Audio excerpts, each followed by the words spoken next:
Assuming he gets here. That's interesting.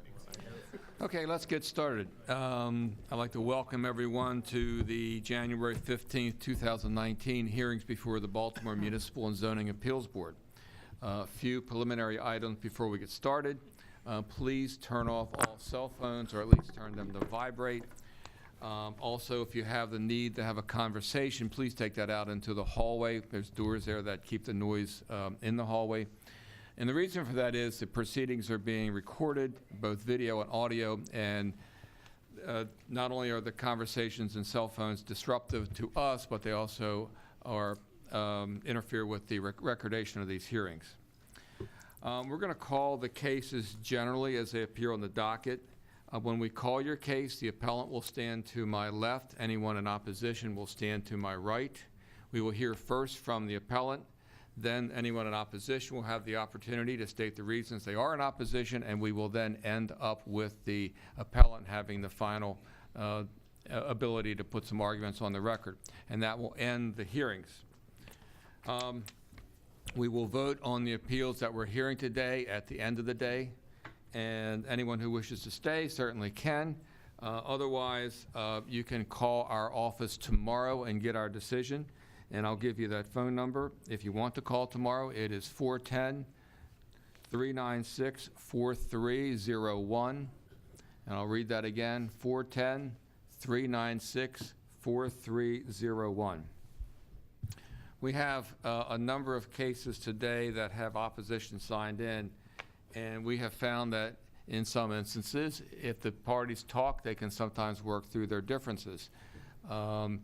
We're going to give everyone here the opportunity who's in opposition to talk to the appellant to see if your differences can be worked out. I will tell you that this board will make a decision on the law whether or not you do work it out, but it sometimes is very helpful if you do go through and work out your differences. So I'm going to call the case numbers where there's opposition signed in. So I would just ask you to stand. You don't have to come up, and we'll figure out whether or not it makes sense for you all to talk. First case for which there's opposition is 2018-409, 2400 Hudson Street. Kim Fox? You're in opposition, Ms. Fox? Do you guys want to talk? Okay. When you come back in, we'll call you when you come back in. Next case, 2018-417, 700 Springfield Avenue, Kenyatta Smith. Ms. Smith, who's in opposition? Have you all guys had the chance to talk? You tried? Do you want to have another attempt? Actually, we haven't, but we can. Would you like to talk? Yes. Okay. Why don't you go out in the hallway?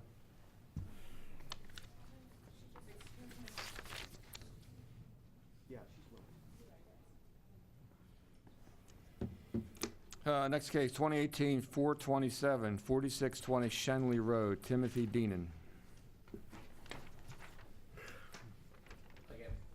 You guys want to have a chance to talk? Okay, please. 2018-430 Caroline Hecker, 1202 to 1212 South Caton Avenue, and other assorted addresses. Who's in opposition? Have you guys had the opportunity to talk? Would you like an opportunity to talk some more? It's up to you. I'm not sure that there's anything more to be gained by, but we're certainly welcome to. Yeah, I don't think so. We've had a year to talk. That's fine. All right, thank you. Thanks. And finally, 2018-437, 701 McCullough Street and 501 West Madison Avenue.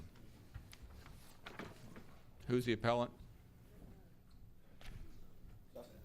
You're the appellant? Yes. Hi. And you're in opposition. Have you guys had the opportunity to talk? We were just speaking with this gentleman, Brandon, and I think there may be another gentleman. No. Yes, we have had an opportunity to talk. So does anyone want? Okay. We'll call it. You're last on the docket anyway, so. All right. Okay. So next we're going to call the cases for which the board has reviewed and we have put on our consent docket as having sufficient information to approve the appeal. So I'm going to call a number of cases together, and I would ask you to line up starting at my left and going down to my left as we call the cases. First case on the consent docket is 2018-318, 3910 Glenmore Avenue.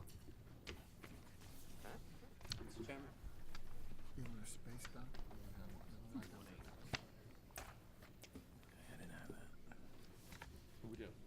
Okay.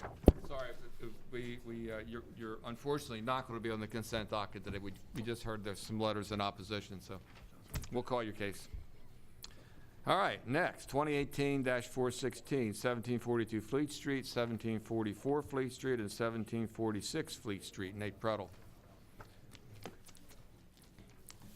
Next, 2018-419, 3012 Dillon Street.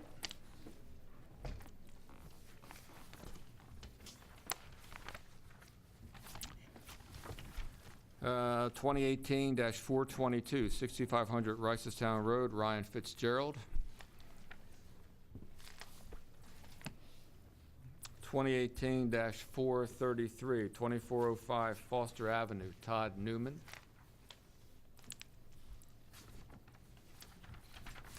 And finally, 2018-435, 320 Light Street, Astrid Payne.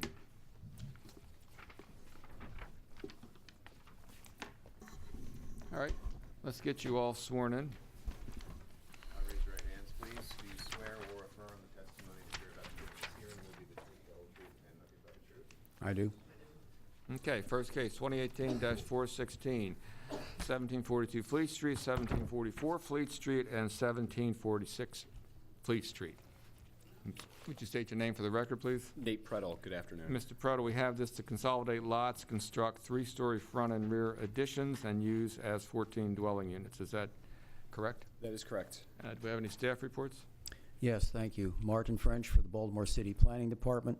Planning Department has reviewed this application, noted that this property or these properties are located in the Fells Point Historic District. The applicant has been working with the Commission for Historic and Architectural Preservation on this project. The department recommends that approval of the application be subject to the condition that all exterior changes, including additions, demolitions, and alterations, are completed in accordance with an authorization to proceed issued by the Commission for Historical and Architectural Preservation. Thank you. Okay, now, Mr. Prettle, are those conditions acceptable to your client? Yes, they are. Great. Zoning Board, having reviewed your appeal, we have sufficient information to approve your appeal. Thank you. Thank you. I actually do have one thing to add. Oh, I'm sure. here with the adjacent property owner at 528 South Ann Street, which is directly to the east of the property. I should mention, in regards to the planning's comment, we have both concept approval and final design approval from the Commission for Historical and Architectural Preservation. Mr. Booth here had a concern about height, and which is not reflected in these plans, but we wanted to make sure that I put on the record that the eventual height of construction will reflect what was approved by CHAP, as well as what's on the plans in your file, which is 42 feet 5 inches. And that is, I'm assuming that that's the height of the highest part of the That's- current structure. That's So correct. as long as they're limited to that, I'm okay. And that's, David? and Mr. Prettle, your client, that does limit, that height is the limit where the opposition is. Yes, that's mentioning. correct, and that's Okay. what's reflected in the plans that are before the board today. Okay, very good. Thank you. Thank you. Thank you. Next, 2018-419, 3012 Dillon Street.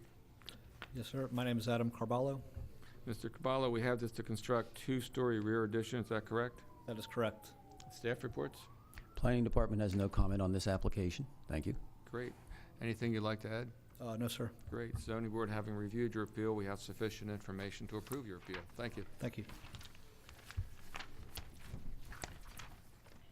2018-422, 6500 Ricestown Road. Hi, my name is Rick Novak. I'm here on behalf of my coworker Ryan Fitzgerald. Mr. Novak, we have this to install new rooftop telecom facility, 9 antennas, 6 RRUS. I'm not sure exactly what that is. 1 microwave antenna with ground equipment and generator. Yes, sir. Can you tell me what the RRUS is? It's just it's a apparatus that allows you to augment the signal. Okay. Okay. Staff reports? Planning Department has reviewed this application and is recommending approval subject to these conditions. Where visible from Reisterstown Road, the antennas and related equipment must be painted to match the building to ensure they are visually unobtrusive. And the panel antennas and related equipment will remain mounted as illustrated in the plans and elevations submitted to planning. Thank you. Great. And Mr. Novak, are those conditions acceptable to you? Yes, sir. Great. Anything you'd like to add? Oh, thank you, sir. Zoning Board, having reviewed your appeal, we have sufficient information to approve your appeal. Thank you. Thank you, sir. Have a great day. Thank you. Thank you. 2018-433, 2405 Foster Avenue. How you doing? Great. State your name, please. Sure, Todd Noonan. Mr. Newman, we have this to construct second floor rear infill addition and second floor rear and rooftop decks. Is that correct? Yes, sir, it is. Good. Staff reports? Planning Department has no comment on this application. Thank you. Great. Mr. Newman, is there anything you'd like to add? No, sir. Zoning Board, having reviewed your appeal, we have sufficient information to approve your appeal. Thank you. Thanks, guys. Have a good day. And finally, 2018-435, 320 Light Street. Yes. State your name, please. Astrid Payne? And Ms. Payne, we have this to remove, replace, and expand portions of the existing rooftop telecom facility. Is that correct? Correct. Great. Staff reports? Yes, thank you. Planning Department has reviewed this application and recommends approval subject to these conditions. The antennas and related equipment must be painted to match the building to ensure they are visually unobtrusive. And the panel antennas and related equipment will be mounted as illustrated in the plans and elevations submitted to planning. Thank you. Great, thank you. Are those conditions acceptable to you? Yes. Great. Zoning Board, having reviewed your appeal, we have sufficient information to approve your appeal. Thank you. Thank you. Have a great day. Great. We have several cases that were withdrawn. If you have signed in, I'll read those case numbers out. If you have signed in with the sign-in sheet there, in case these cases come back, we will notify you. The first case that was withdrawn was 2018-423 Southside Lips Lane, 89 feet west of Landwehr Lane. The second case that was withdrawn was 2018-424, 42 through 128 Landwehr Lane. And the final case that was withdrawn was 2018-432, 2148 Wilkins Avenue. All right, let's get started on the regular docket. First case is 2018-204, 2558 West Pratt Street.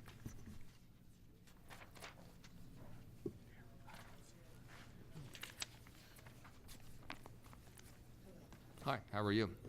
Good. State your name, please. Taisha Ruffin. I'll get you sworn in a second. Raise your right hand, please. Do you swear or affirm the testimony that you're about to give in this hearing will be the truth, the whole truth, and nothing but the truth?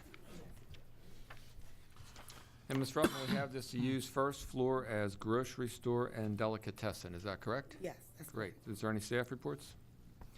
Yes, Planning Department reviewed this application last year.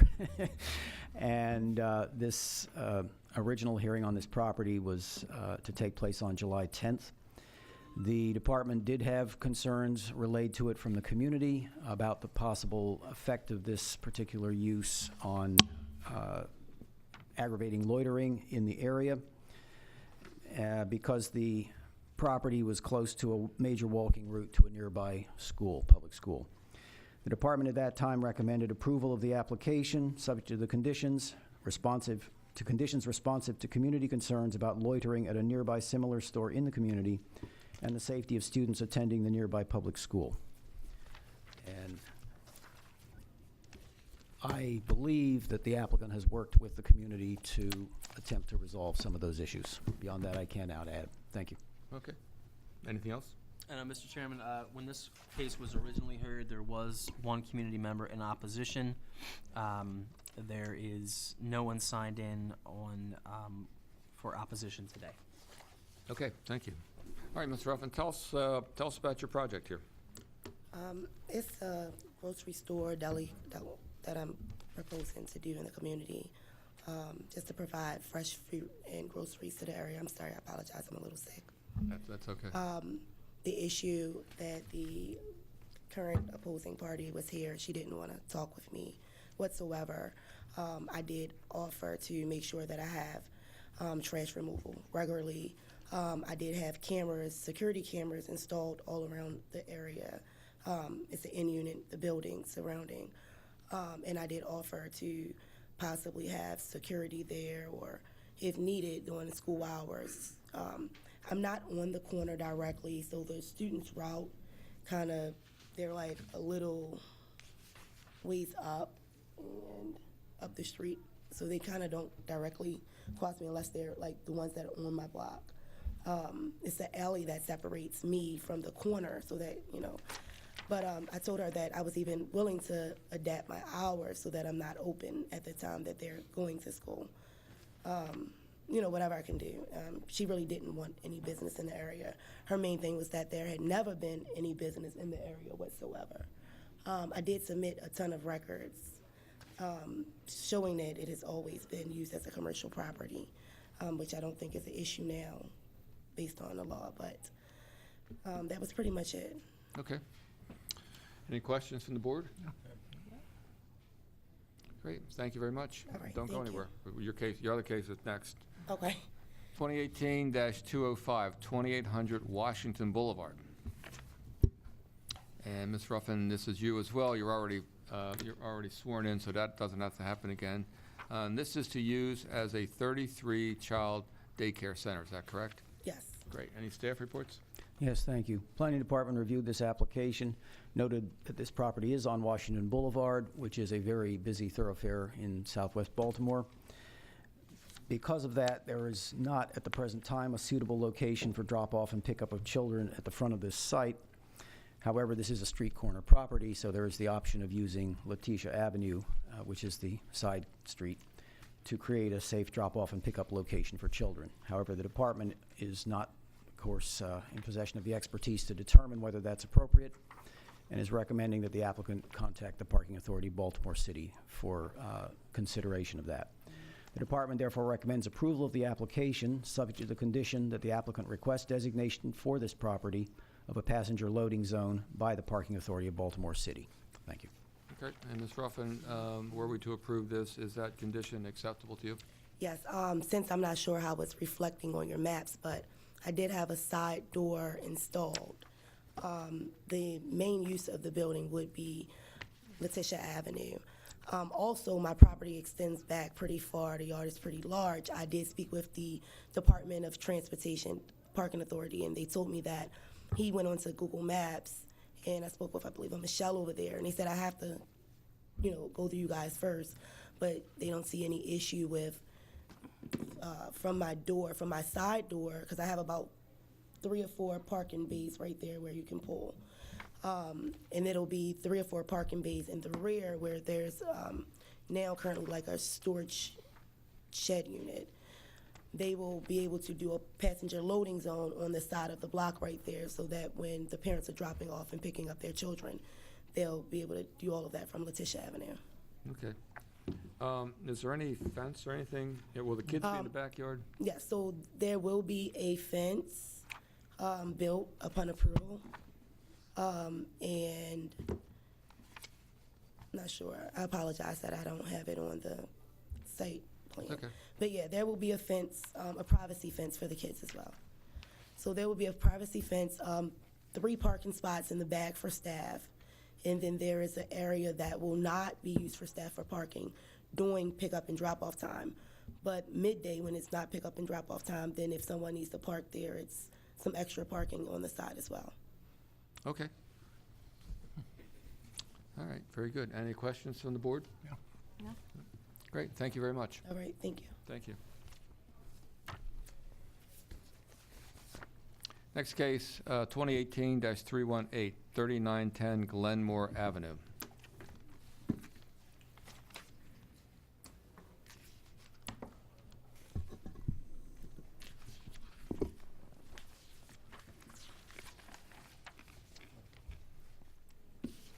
Sworn in a second. Okay. Raise your right hand, sir. Do you swear or affirm the testimony that you're about to give this hearing will be the truth, the whole truth, and nothing but the truth? Yes. Great. And would you state your name for the record, please? Bazir Muhammad. And Mr. Muhammad, we have this to construct attached accessory storage building. Is that correct? Great. Staff reports? We have 2 letters from the impacted community associations. The first is from Harbel. It states that as a semi-detached unit in this R1 zoning district, this use is not permitted. The building will occupy more than 50% of the lot area of the rear yard, which is contrary to the city code. It goes on to say that the property is not owner occupied and that is most likely a rental unit. They request that the board deny the appeal. We have a second letter from the Glenham Bell Har Community Association. It reiterates the points made by Harbell and continues that there are concerns about a section of fence facing Glenmore Avenue that is higher than permitted, as well as a retaining wall at this location that was in disrepair and posed a danger to community members. What was the community association, Derek? The first was Harbell, the second was Glenham Bell Har Community Association. Thank you. Planning Department reviewed this application. Planning staff have also met with the applicant concerning this particular structure. The department has no objection to the application if the variance is justified. Thank you. Great, thank you. So, Mr. Muhammad, why don't you tell us a little bit about your project, and then if you could address the concerns raised in the letters, that would be very helpful for us. Yes. I just make a in the backyard. I have it, and just make the garage, like storage garage and like this. That's what I make it. I don't know. And this is for you personally? Yeah, that's for my person. Okay, and you're not going to rent it out, or? No, we're not gonna rent it out. That's just person. We have a lot of 3 family, and we try to the 39th we try to make a other building big houses for like for self, you know, like just only family living here. So nobody else. Do you live at 3910? Yes. Yeah, okay. Yeah. Okay. And you're going to use it for storage, anything in particular you're going to store in there? No, just only for stuff, like not for anything else, you know. Cars or? For car? I mean, are you going to store cars? Yeah, yeah, I just park on my car, that's it. Okay. Yeah, that's all. Okay. All right, any questions from anyone? There's not gonna be any, is there electricity in this structure? Say again? Is there electricity in there? And we have electricity in the 3910, not in the garage yet. Just for one light, we can took a switch, just make sure we go inside, and that's what we can get the permit for that. Okay, and it's not temperature No, no. controlled, no No. heat, no air conditioning? Okay. No, we not do anything. Okay. All right, very good. Thank you very much. Thank you so much.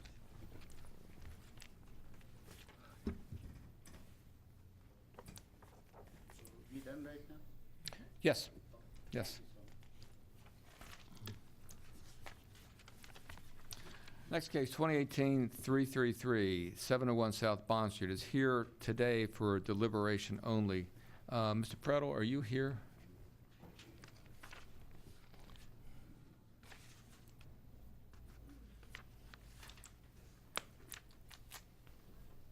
We're not going to hear the case. We don't need to have him sworn in. So this is on the docket for deliberation only. The board believes it needs some more information in this case, so the board will be contacting you with some questions. Okay, That's it. fine. Be glad to facilitate whatever you need as quickly as possible. Okay. All right. Thank Good. you. Thank you.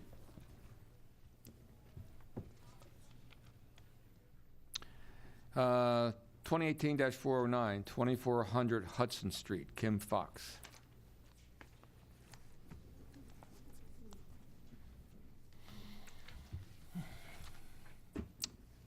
Is the opposition here? I am. Oh, no, no. Oh, there it is. Okay. Oh. All right, let's get everybody sworn in that's going to provide testimony. Raise your right hands. Do you swear or affirm the testimony that you're about to give in this hearing will be the truth, the whole truth, and nothing but the truth? I do. I do. Great. And you're Ms. Fox? Yes. Ms. Fox, we have this to construct second floor rear addition and third floor with rooftop deck access from stair penthouse. Is that correct? That is correct. And I understand that, well, yes, are there staff reports? We have one letter from the Canton Community Association stating that we are in favor of the project, provided that the doghouse, which is a stair penthouse access feature, has been removed from the plan. We have received plans from the applicant that show there will not be a doghouse, which we confirm with the applicant today. And if that doghouse is removed, they are in favor of the application. Planning Department reviewed this application and has no comment. Thank you. Okay. So, Ms. Fox, is the doghouse being removed? Yes. Okay, great. So why don't you tell us what you want to do here? So basically, we want to add the addition to the second floor, as well as add a third floor with a rooftop access, as stated. I have new drawings if we need to show them. Yeah, if there's anything you'd like us to consider, you can hand those up. Great, thank you. Are you the owner occupant? Yes, I am. Great. Is that it? That's pretty much it for Okay. for me. Let's hear from the opposition. My name's Anthony Shahovich. I live, my property is 826 South Port Street. It is, the rear of their property is adjacent to my property, and it's separated by an alleyway. I'm also here on behalf of neighbors from our block, the block of Hudson Street, Montfort Street, which is to the left of Hudson Street and Port Street. I do have a petition signed by 15 of my neighbors. Have you seen this? Saying that we oppose, and we are only opposing the third floor addition. Part of it, and I also have pictures of the house in question and the two streets and rows of houses next to it. So our opposition is mostly that it will negatively impact the aesthetics of the block. The only houses that are 3 stories on that block and the blocks next to it are the corner lots. And I know architecturally that is allowed. And this house will be prominently seen from Boston Street, so adding a 3rd story to a house that is full of, or is that in line with 2-story houses will negatively impact the view of our block from Boston Street, which is a pretty busy thoroughfare. And all of those, and then the last picture on there was the fact that it will also reduce my view. And it will, because my house looks out onto a roof line of that house, along with the houses next to it. So a 3rd story will block out my light. I do not have a roof deck, but some of my neighbors that have signed the petition do have roof decks, and that 3rd story will also block their view of the harbor as well. Okay. Yep. Thank you. Would you like to address this gentleman's concerns? I guess mainly the third, I understand your 3rd floor, the reasoning, but as far as blocking the view of the harbor, or even the water for that matter, I don't think you can see it now from your, from the existing structure. We're not going to get into an argument here. What you need to do is address us. Okay. So that's pretty much it. I don't, to raise to the 3rd floor, it's going to, it's going to be symmetrical to the other unit, to the other house that borders Port Street and Hudson Street. So it's going to be very unison to that. And we're following the codes that, that we were instructed by our engineer and architecture. Okay. That's pretty much it. And there is also a tree. State your name, please. My name is Pam Boyle, and there is also a tree that's in front of her property that already blocks the view to the harbor a good bit. So, putting up the structure, we're on the 2nd floor. You can't see right through to the water anyhow. Okay. Any other questions from the board? Mr. Chairman, I just wanted to point out that in this R8 zoning district, residences can be built to a height of 35 feet by right. So there's no height variance requested under this application. The only variance requested is a rear yard variance. And this structure will be built to the rear lot line, but that the height is not an issue in this particular application because there's no variance requested. Okay. Great. Thank you very much. Did we get back from you the signature page?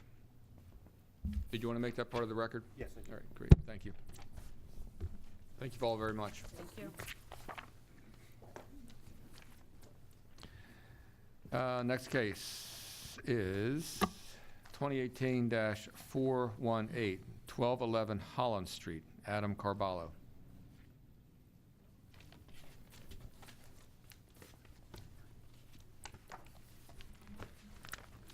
Mr. Carballo, you've already been sworn in, so we don't have to do that again.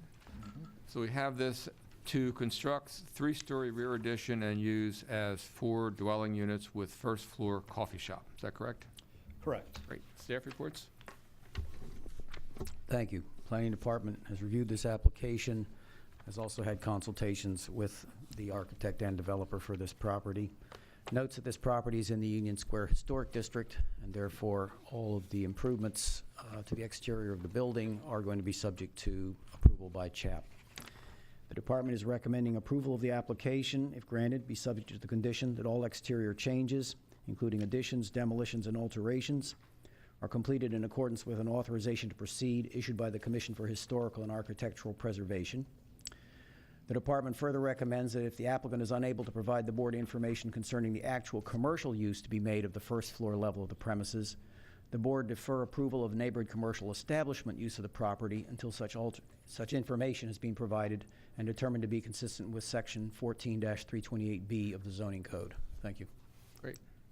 Anything else? Mr. Cavallo, if we were to approve this, is the planning condition acceptable to you? Yes, it is. Okay.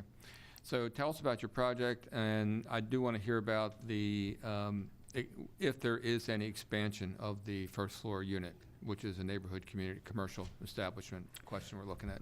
Yes, it's, like I said, it's an existing building. It has an unusual shaped lot. It's actually an L-shaped lot where the rear yard extends beyond the rear yard of the adjoining properties. So there's quite a bit of land assigned to this property. There is an existing commercial use on the first floor with residential above. What we are proposing is adding to the rear of this property and you know, not extending all the way to the entire footprint, but to the rear yard. We would be able to provide off-street parking to support the dwelling units above. We are requesting a small increase in size to the commercial unit, really to provide ADA accessible bathrooms.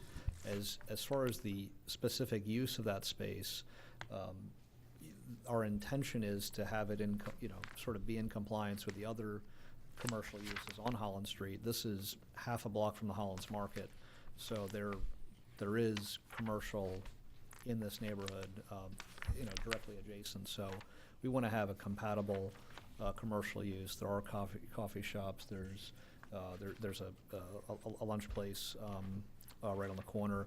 So as we develop this property and sort of entertain possible tenants, we would be able to further define that.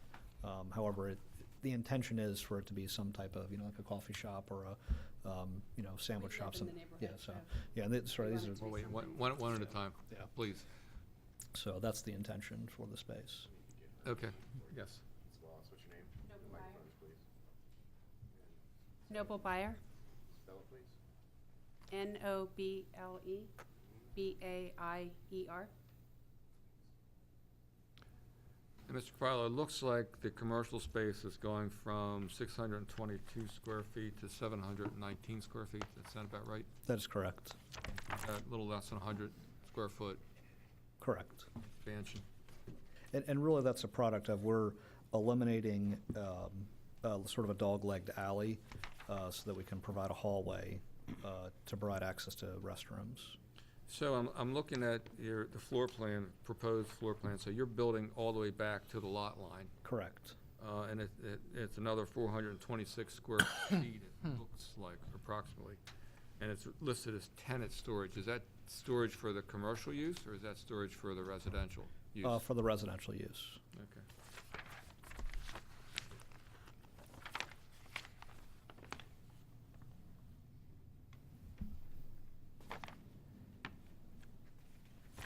Okay. Any questions from the board? What was the planning condition? Chap. There were two. One was CHAP, and the other was that there be a deferral of the decision on the neighborhood commercial establishment, content of the property, if the applicant was not prepared to describe in detail what type of neighborhood commercial establishment would be going in the commercial use of the first floor. Yeah, that's not a condition, that's a position. That's a position. That's a recommendation to the board. Yes. Yeah, clearly we don't know what our tenant is, or what their tenant is at this point, so. Okay. Mr. Chairman, if I can just Sure. interject. The problem's going to come with the issuance of the permit. So the permits office will not issue a permit for neighborhood commercial. They won't issue a permit for coffee shop type use. It has to be a definitive use, whether it's a coffee shop, which would be considered a restaurant, or some other type of commercial use. So even if the board approved some amalgamous term, you're not going to be able to get a permit for it, and then you're going to have to come back here again. We'd probably just fit it out as a coffee shop then. That's the goal, is to get a coffee shop in that space. And if I'm understanding you correctly, the addition to the first floor rear is solely for the purpose of the residential units upstairs and not for the purpose of the whatever commercial venture is on the first floor. Is that correct? That's correct, because I can't add any, I'm adding a modest amount to the first floor, really for access to the bathrooms, but also just for structure to support what's going on above. The problem with adding any square footage to the first floor for any type of commercial use is the code's limiting language, which states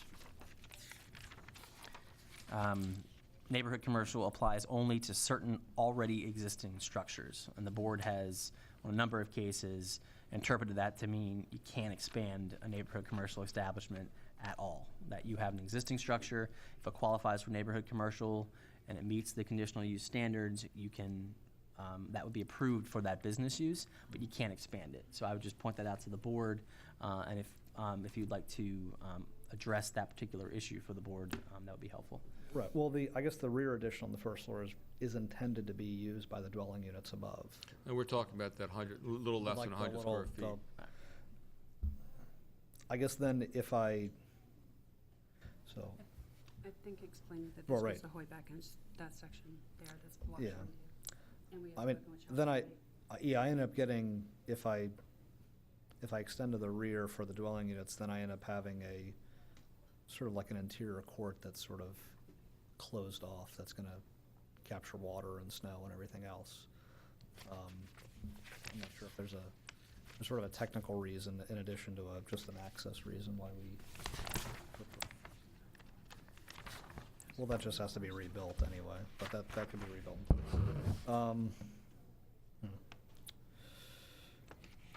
Well, couldn't you just increase, I'm not telling you how to do your drawings, but couldn't you just increase the tenant storage area? I guess we could do that. We would just have to find another way to get to our bathrooms. So I'd have to reframe the stairs. Ma'am, why don't you, can you speak to us if you're? He's the that's- architect, Yeah. I'll let him. Okay. I just know him we- really well. I guess in theory, we could extend the storage, and then we would just have to we'd have to work within the existing footprint. Yeah, Mr. Baumgarten said our hands are somewhat tied in this regard, so just so you understand where we're coming from. Okay. Okay? All right. Good. If we kept the existing commercial footprint exactly as it is, I think we'd be able to make that concession in order to provide the additional space in the rear for the dwelling units. Okay. Okay. Great. Any other questions from the board? Thank you very much. Okay, thanks. And we're going to take a very short 5-minute recess at this point. Okay.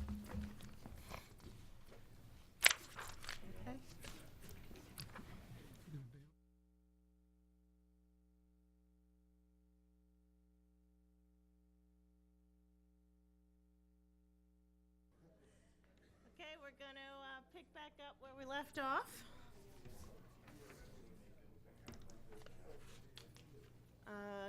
During the break, I was advised that there are 2 petitions or petitioners that are requesting postponements. The first is 2018-426, 211 Stockholm Street. That matter is being postponed. If you were here in opposition, just make sure that you are signed in so that you can be notified when the matter is rescheduled. So 218-426 has been postponed, as well as 218-428, 3600 Dolefield Avenue. That matter is also being postponed. Again, if you are here in opposition or in either of those matters, just make sure that you're signed in so you will get notice of its reschedule.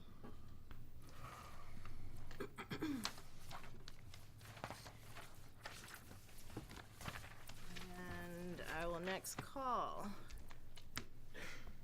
218-420, 230 North Carrie Street. Looks like Mr. Carvalho again.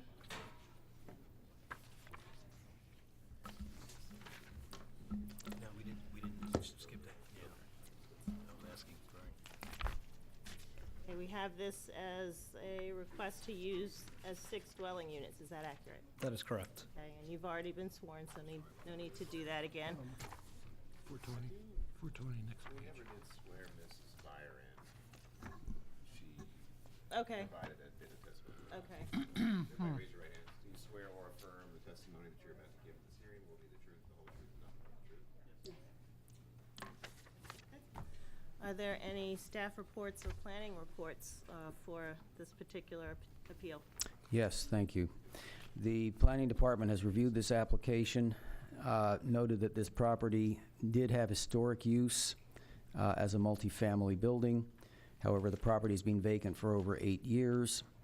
This particular property would be suitable for use as 4 dwelling units, not the number proposed. Originally, the proposal was to make 8 dwelling units in this property.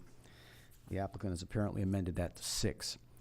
The department is recommending disapproval of the application because the lot area variance requested and the amount of lot area variance needed for approval is excessive in relation to the amount required by Table 12-302 of the zoning code, and because the application does not provide any information showing a practical difficulty or unnecessary hardship associated with using this property in accordance with the zoning code. Thank you. Anything else? No? Okay. All right, Mr. Carvalho, why don't you tell us about your plans for this? This property was historically a multifamily dwelling.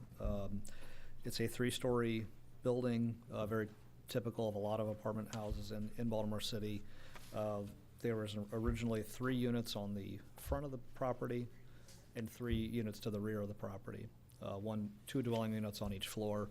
There is a basement. Our original plans had called to put dwelling units in the basement. However, after speaking with planning, we amended that request to keep it as 6 dwelling units, which was the original. I believe this building was originally designed as a 6-unit building. There is a change in floor elevation from front to rear. There's a central staircase. There's really no practical way to connect the front and rear of each floor plate.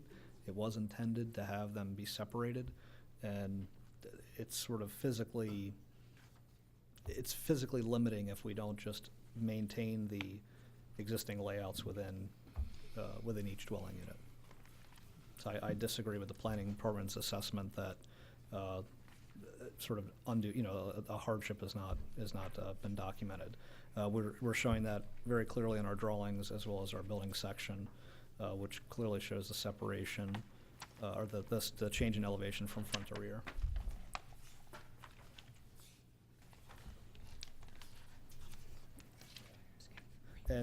And I guess Ms. Byers sort of reminded me that each dwelling unit has their own door off of the common area, and there's also a rear fire escape that has access to each dwelling unit, sort of further reinforcing that all pre-existing conditions that reinforce the idea that this was a 6-unit building historically. When was the last time people lived in the building?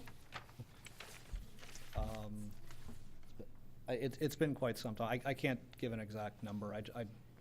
It's hard to tell. There was a BMCA appeal in 1981 that was approved to continue to house 4 dwelling units. Any info on that? Or any other verification that the property was ever legally used as 6, 7, or 8 dwelling units? I don't have that. I don't know how they would have used it for 4 because unless I don't know how they would use it for 4 because it's very clearly 3 and 3 when you walk through the building. I'm not sure if it was ever actually, The interior of the building?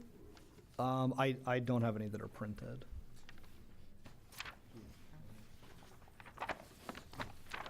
And that appeal doesn't necessarily, I mean, I guess that appeal from 1981, they may not have built based on that appeal, for all I know. Sure, that's true. The city parcel sheet shows 4 dwelling units as well. So the last authorized use of the property, as far as Baltimore City records indicate, is as 4 dwelling units. Okay. Is the issue the same in 232 as far as the? They're sister buildings. They're virtually identical. And are,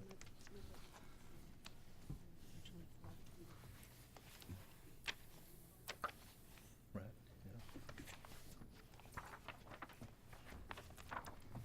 Any other questions? Nope.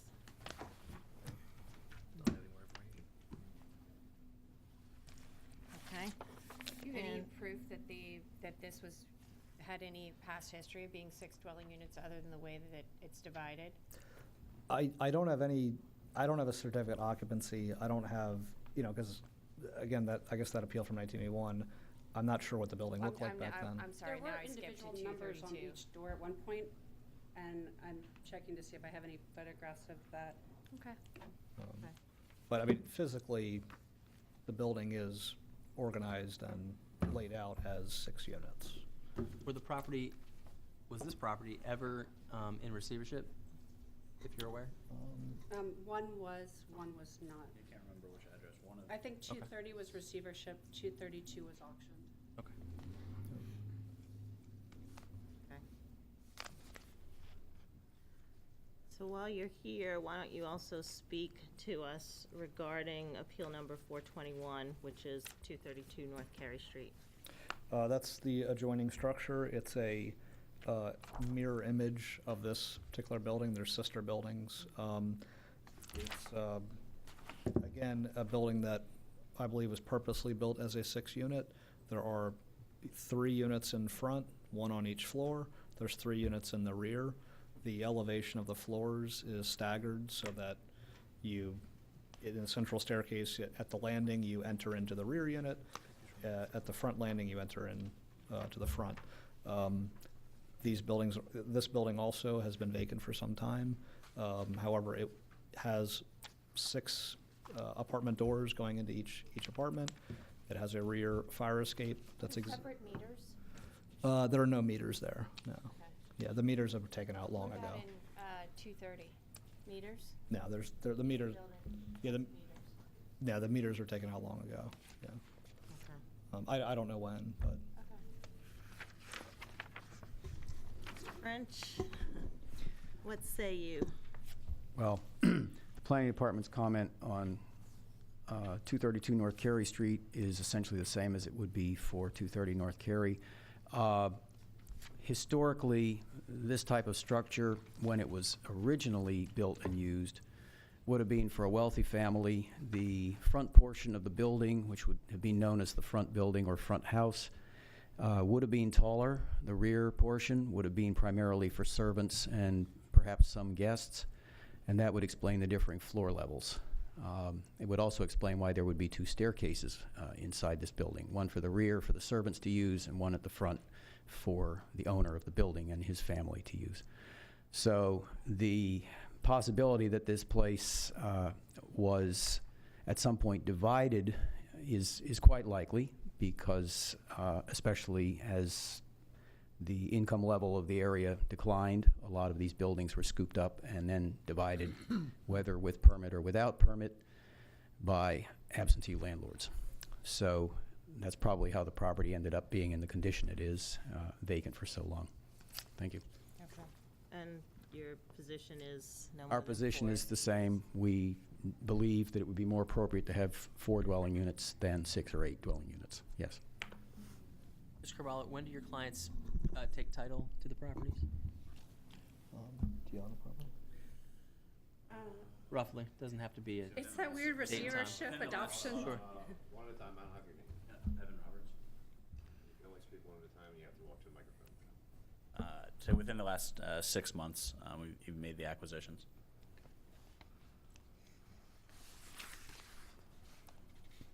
Hey, Mr. Carballo, do you have any knowledge of other multifamily use along this block? The majority of the properties on this block are actually vacant. However, they're investing in this block to change that. On this block, I believe, with the exception of possibly one building, we own all the rest. They were, again, board ups or, otherwise abandoned. So, we have a vested interest in making everything better, so. Great. Do you own other properties in the neighborhood, other than that Yeah. block? Yes. We own 1319 West Fayette, 1211 Hollins, and then 5 on Carrie, and presently one without the community association realizing is slated to be demolished, and they're trying to stop that so we can purchase that building and save it. Do you reside in the neighborhood? Yes, I do. I live a block away. And we hire locally, so we have guys always checking the ones that are boarded up. It looks like the corner property is some kind of medical office or institutional building or something? It was a medical facility, and the doctor that has those 3 buildings are connected on the inside. He sold those as a set. Okay.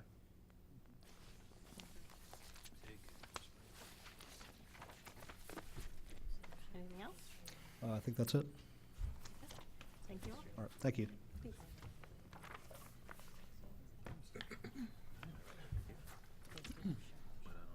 Next, we're going to circle back to 2018-417, 700 Springfield Avenue.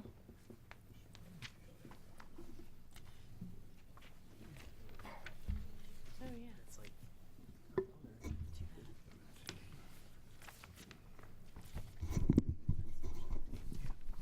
Can I give you copies of this? We'll get to that. Okay, so I have this listed as an appeal to use a portion of the residence for a 60-child daycare center. Is that accurate? Yes. Okay. Everyone who is going to give testimony, if you could raise your right hands and be sworn. Do you swear or affirm the testimony that you're about to give in this hearing will be the truth, the whole truth, and nothing but the truth? Yeah. Any other question? Okay. All right. Do we have any planning reports? Yes, thank you. The Planning Department has reviewed this application, noted that this is a request for daycare for 60 children, 6 infants and 54 children up to 14 years of age, every hour of every day. For that reason, the department originally had concerns about the potential effect of this, basically in terms of safety and traffic, given that this is a street corner location in a residential neighborhood.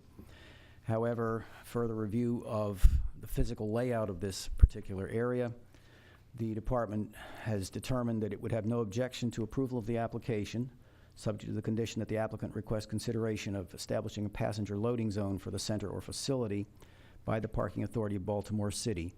The applicant will probably be able to testify that the side street to this property, Frisbee Street, is in fact available for this purpose. Thank you. Is in fact what? Available for the purpose of setting up a passenger loading zone. Thank you. And would that condition be acceptable to you?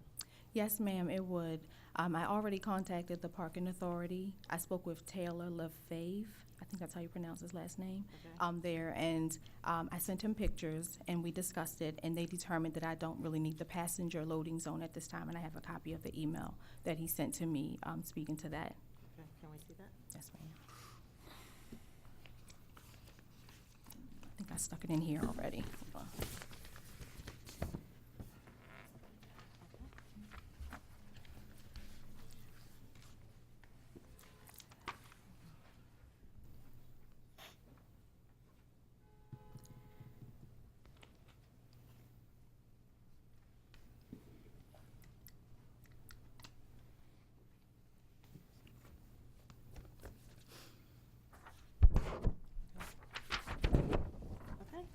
Just tell us about your project and what you're proposing. Yes, I want to create a wonderful little child care space for children. They will be from infant up to 12 years old. The daytime kids would be probably not older than about 5, but then there will be after school and before care, possibly kids. They're in school, but they may come from 3 maybe to 6 o'clock or something like that until parents pick them up. So that's my intention when I first open up the building.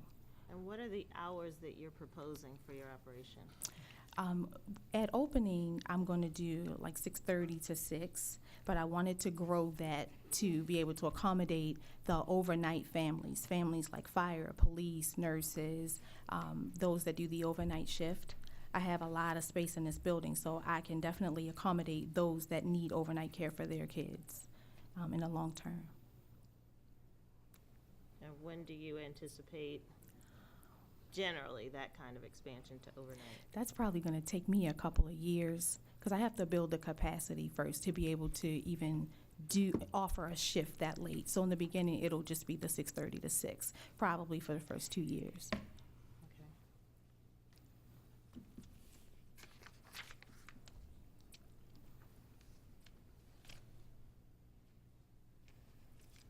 Have you, would you be the owner-operator of the Yes. daycare facility? Okay.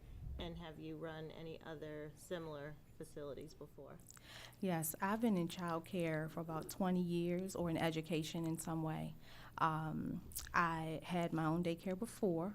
I also worked for Head Start for about 6 years. I was a teacher, also one of their facilitators, training other teachers to go out into the community and work. I have my master's in educational administration and supervision.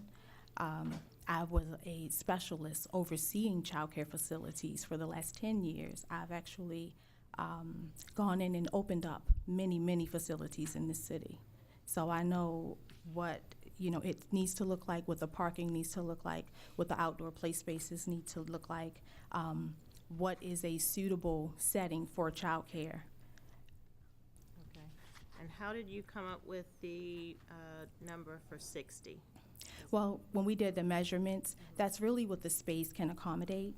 But I really want to have a more, a smaller class setting, smaller group sizes in the class setting. So initially, there will be smaller group sizes for a more intimate and individualized learning for those children. But the building is a large building and it can accommodate that. But I'm not sure that we'll ever really get to that number where we're tucked at. Is there anything that you would like to tell us before we hear from your opposition? I think that the community is something that it really needs. It's something that other people have expressed in the area that they were so happy about it, and they're like, "When are you opening?" And I'm constantly getting those types of questions. There are a lot of kids around. You see children playing out and everything, and they're very interested and welcomed over into the facility. It's not really too many that have had something negative to say so far. I mean, I've been living in this neighborhood for 10 years, the last 10 years. And for the last 2 years, I've been working on and trying to prepare this building to become the child care, So it's something that they seem to be looking forward to. Okay. And since there is no, I don't know, what's your vision with respect to the process for drop-off and pick-up safely? We are situated right at the corner of Springfield and Frisbee. Mm-hmm. So Frisbee Street is a block that doesn't have any homes on it. It's all empty, and it's generally throughout the day, maybe 1 or 2 cars parked there. So that is definitely going to be one of the main parking areas that we use. You can park on both sides of that street. We also have 3 spaces across the front of our house because it's a single-family home sitting in the middle of this, neighborhood. There's an empty lot right next to us, so that, gives 3 more spaces. There's an empty lot on the other side of the street. I don't know if you have pictures of it, but I do. what I'm talking about here. Additional pictures you want us to consider? So the way that this is our house here. So we have this whole block. This house doesn't exist anymore. It's an empty lot. So there's parking here, There's parking in front of us. There's parking on both sides of this long block. We have 3 parking spaces on our property in the backyard, as well as parking along 43rd Street that is utilized all the time. I mean, there are churches in the area. You know, sometimes on Sunday, the churches are parked all up along the street because it's what's available. It accommodates quite a bit. So your intent is for the parents to actually walk the children in? You're not going to receive them outside anywhere? No, the parents will actually be walking them in because they're required to come in and sign their children in daily. So they will park and they will come in on the side and sign in, take their children to their respective classrooms, and then leave. So it'll just be, you know, a few minutes. And in this particular neighborhood, it's going to be a lot of walking families, walkable families that are using public transportation. There are 3 apartment complexes right within our little corridor. So you have Willow, you have the Maple Crest, the Maplewood, the St. George's, there it's on St. George's. You have a new Marion House, it's transitional type housing for women and children. They are all walkable. So a lot of our families and the people that we're going to be targeting, they're going to be folks that are doing public transportation, and then you do have the rest that will be driving, and I think that what we have here will accommodate those just fine. Ladies, I'm just going to give you one of these so that you can see the exhibit that's been. We're pretty familiar with it, but we given thank to you. us. And then you've also given me petition. Do you want to speak to that? Yes. I have had overwhelming positive response. I've had, that's about 35 families within the neighborhood on the street that I'm on, and then some on the adjacent streets, that all have signed on approval saying that they want this, they're waiting for it, and they're excited about it. And then I also put out an electronic one on the Facebook page for the business as well, and I got about 75 positive, and that's from people in the community too. It's not like people from California. I asked people right here, what do you want to see in this community, and that was, I printed those off if you would like as well. Take a look at this before we accept it. This is all of them. Your comments from the. Yes, I just basically asked, you know, I just described to them what signing or putting their name at the bottom would mean. That means that you are in support. And I got about 75 electronics and about 35 from walking the block and talking to the community. And these are all people that are directly around that would be mostly affected, and they're all ecstatic about it.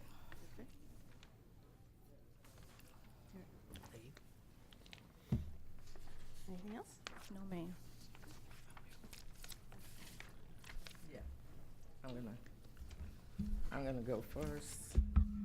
I'm a homeowner. Oh, I'm sorry. My name is Martina P. Callum, MD. I am a practicing physician living in the community. I'm a homeowner residing 2 doors down from where the daycare center is proposed. And I'm here primarily to voice my opposition to any kind of change in the status of the zoning of our community so that it can accommodate such a large business. Because my concern is, I bought the house, okay? I got the house in 2005. I rescued it, it was abandoned.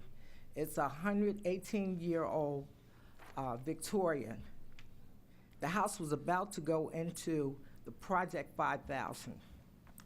I rescued that house. I've spent a lot of money renovating it. It's probably about the size of her property, maybe even larger, with a lot of about 7,800 square feet. And I bought it because it was residential. There were trees on the, on the street. There was a lot of work happening in the community to revitalize it. And I've seen quite a bit happened since I've been there. I'm concerned that a business is going to just disrupt the tranquility of my neighborhood. And I'm concerned about my property value, and I'm concerned about the vehicle traffic. Even though there's parking on both sides of the street, the 700 block of Penn Lucy is interesting because, Penn Lucy. 700 begins on the even side, but 701 is across the street and kind of starts up the street. Those are all row houses. And I peeped at the list. There are no signatures from the even side of the street unless I miss one, where the single-family, snap family homes are. There's parking on both sides, but it could easily be pressed to have parking on one side of the street. The street is tight. If you got a certain kind of car, you need to pull those mirrors in so it don't hit a car on either side. We have several churches in the area that they have funerals, they have, services on Sunday, sometime in the evening. And I just envision a lot of people coming into my quiet block. That's my major concern. And it just seems like to bring a business that size and drop it in the center of a residential area just goes totally against what the goals are stated in the long-term goals for the small, what was it called, the Penn Lucy small neighborhood action plan. So, and yesterday, I find it real interesting because the sign they had, you couldn't see it, announcing the hearing. You had to go up on the porch, and then it was like a whiteboard, but it wasn't written with like a magic marker. The letters weren't bold. And the owner was agreeable and did move it to the fence. Now, the day before the hearing, I get a knock on my door from a representative from the daycare center saying that they want to open the center and that they'll be able to do this, they'll be able to do that. Penn Lucy only has 4,000 people, and I don't know if this lady lives in Penn Lucy. We're all in Govans. She may live in Govans, but I don't know if she lives in Penn Lucy. I haven't seen her there. So I asked the person, who was very nice, had a nice little spiel, and he asked for my signature, and I wanted to know if he was telling people how many children they were trying to accommodate. That question was never answered, but I knew the answer, and I wouldn't sign it. How did you know the answer? Because I've done my homework, She's also the secretary. Of the the Penn Lucy Neighborhood Association. Okay. I go to those meetings. And we went to the tour. Yes, yeah, she did the owner did invite us to, tour her facility. And, it wasn't, for me, it wasn't about what's in your facility. How's this gonna impact on the rest of the neighborhood? What's happening outside. Okay.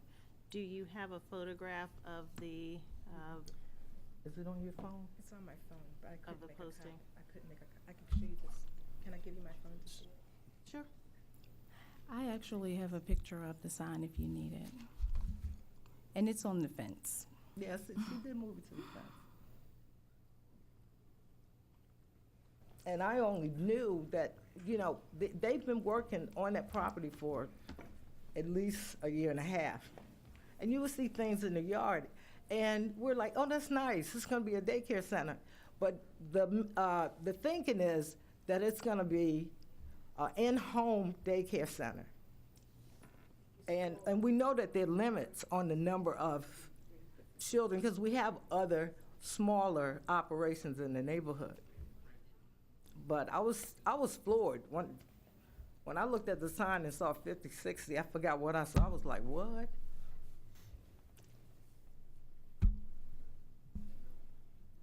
So basically, the initial placement of the sign was on the building. Yeah, it was on the front of the house. The second placement. Right. Yeah. You'll have an Yeah, I'm opportunity testifying. Oh, okay. when they're done Yeah. to wrap All right. things up, so just hold on to that No thought. problem.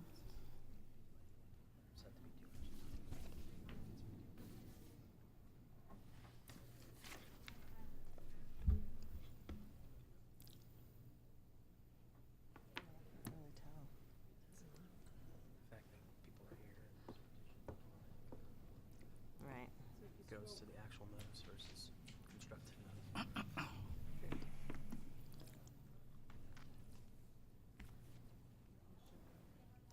Yeah, why don't you? If you see, this is the location she moved it to. When we first went to the house, she actually had the sign on the porch, where you don't know what that board is on the porch from that distance. So when I suggested that You she can move it- testify, ma'am. The court reporter is going to get. here are the So pictures. can you give us your name, please? All right. Hi, my name is Angel Etner. I'm the president of the Penn Lucy Neighborhood Association. And I met Ms. Smith. She called me the day after Christmas, and I happened to be home, which I really wasn't supposed to be, but I was. So I got her call. And I was presenting pictures of the notice. And so when we originally went to do the tour of the house, of the property, I noticed that the zoning notice was on the porch and attached to the side of the house. And I recommended that she move it to an appropriate location, and she did immediately, because once we left, I would say within an hour, she texted me to show me that it had been moved. How many people attended the tour, and how was notice disseminated about the tour? When she originally called me, we agreed, she offered to give a tour. I asked her, could I bring other board members? She said yes. We agreed on like 2 or 3 dates, and we would correspond to pin that down once I spoke with the other. Association was on notice that this hearing would happen December today. 26th. Only on December 20. Well, actually, we weren't aware of the date of the hearing until we saw the notice itself. We knew that she said to me on the phone that she was applying for licensing and There's rezoning. clearly been no intent on her part to hide that this was happening.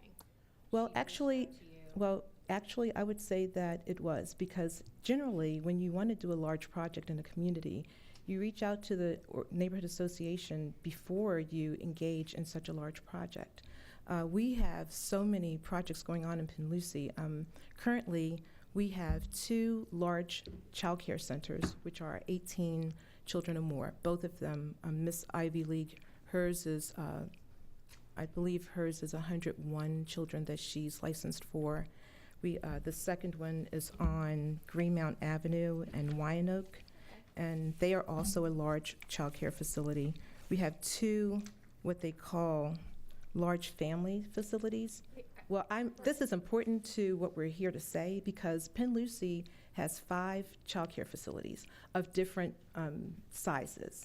The 2 child care centers that are large capacity child care centers are on main roads. That's the Ivy League and Special Need Developmental Care. The other 2 are inside of the community on residential streets. Both of them are large family daycares. They don't serve they serve up to 15 to 18 children. The one that is a family daycare that serves up to 8 children are on our border in Wilson Park, but we consider it a part of Penn Lucy because it's just on the border. So if you look at our community on a map, we have 5 child care centers. When Ms. Smith first called me, it sounds like a nice idea. It sounds like a nice little business. I knew that the size was going to be a problem for the people on the street because they're in the middle of a residential street and they enjoy a quality of life that doesn't bring in this many children in one setting. We have 3 large churches right in that vicinity. At their corner is Blessed Sacrament. On my street, which is just 1 block over, is Faith Christian Fellowship, and then 1 block down is Refuge Way of the Cross Church. Both very large churches where people drive in from everywhere. And it's not just Sunday. They have things throughout the week. All of them have programs. It's just on Sunday is when we're all bombarded. When I listen to, I'm sorry, this gentleman From the planning department. from the planning department, he said, with a projection of serving children around the clock. The people on Springfield Avenue do not want a center that serves up to 60 children on their street that operates around the clock, period. When she first told me about it, I said, well, at least you have Frisbee, it's empty, maybe that would definitely be able to take up most of your parking. But when I talked to residents said, no, we thought this was a family daycare, something that wouldn't be like more than 10 or 15 children. Yesterday, because when she contacted me, this is in the middle of the holidays. Generally, you have a lot of time to go around and actually survey people. You get to announce it for the Penn-Lucy Neighborhood Association meetings, and people come out to talk about it.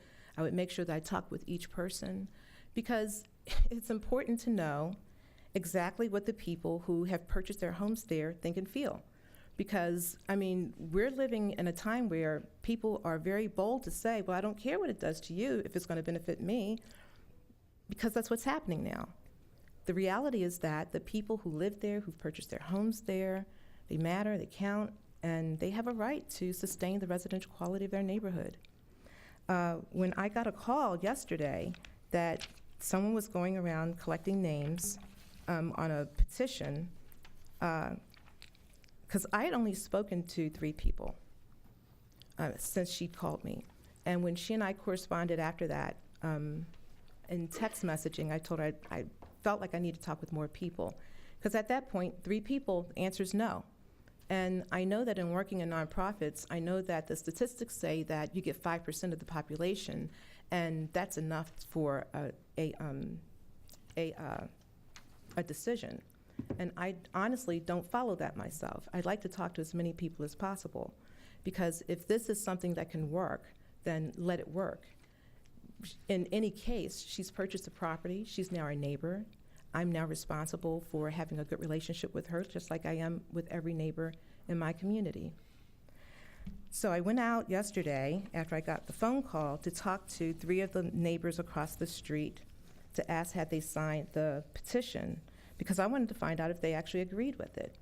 And each of them said, yes, I signed it. And I said, were you told that this was for a center with a capacity of up to 60 children and 9 employees? And each said no. And each wrote letters stating that they were not given all the information when they signed that petition and that they were withdrawing their names from the petition. And I think that this is an example of the names on the petition itself. Again, once I got the 3rd signature, I feel in this whole process, no, 2.5 weeks isn't enough. Not when you're trying to get, when Marion House expanded, we had numerous meetings about that, even though I already knew that Penn-Lucy supported Marion House, because they already had a house on the end of Blessed Sacrament that they already purchased. And the community had been in support of this project before I became president, long before. So even though I knew that there was a positive impact to the community, that people in the community supported it, I made sure that people knew that this was happening so that they could give their input, period. And that took months. When Restoration Gardens came, we had numerous meetings about it, even though it's a project that I personally supported tremendously, because I know the need for serving children, young adults between 18 and 25 coming out of homelessness, coming out of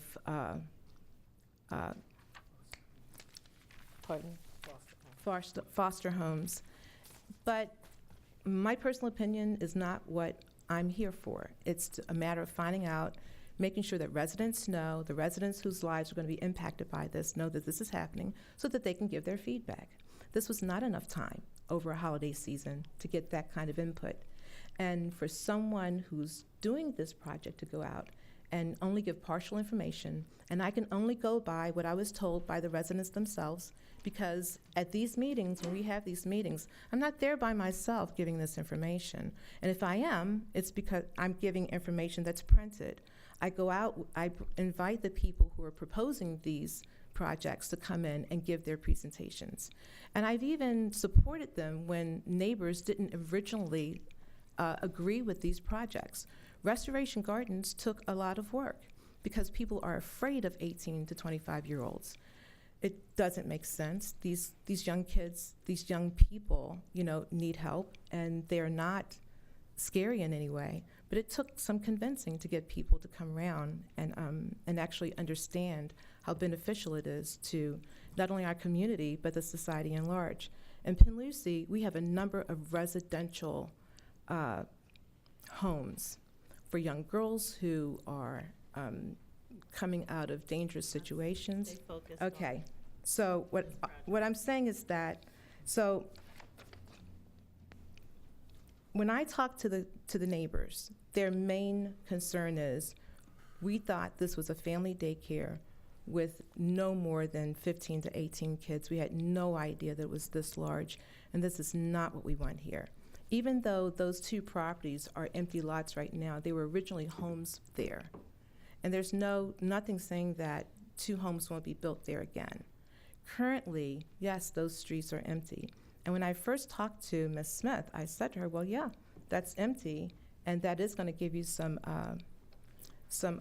parking that's going to be available to you for free. I don't know what the city requires for a business this size. And she told me also that a lot of the people would be walking. But if you go to any school in Baltimore City, Guilford, Walter P. Carter included, the majority of the kids are driven to school, just like I would expect the majority of students or children to be driven to this facility. I asked her to, maybe if you wrote an agreement saying that you will direct your clients to park on Frisbee, that would help the residents to know that the traffic impact won't be so large. But what the residents said to me was, well, that still means they have to get to Frisbee. Either they're going to come down Old York, they're going to come on Frisbee, or they're going to come from Ivanhoe. And we're getting traffic from 3 different directions from this facility. And each person that I spoke to was against it. Let me ask you a question? I'm a little unclear. Are you asking for more information, therefore a delay? No, we are against it. Are you totally against the facility, or are you against the number of kids? We're against the number of kids. So you, We're against a child care facility. We were for a family facility or a large family facility, but not a child care facility. And the definitions are defined by the Maryland Child Care Administration, because it's a matter of numbers. Family daycare being up to 8, large family being either 8 or 18, and child care center being over that. And then the number would be determined by the capacity of the building. thank you. You're welcome.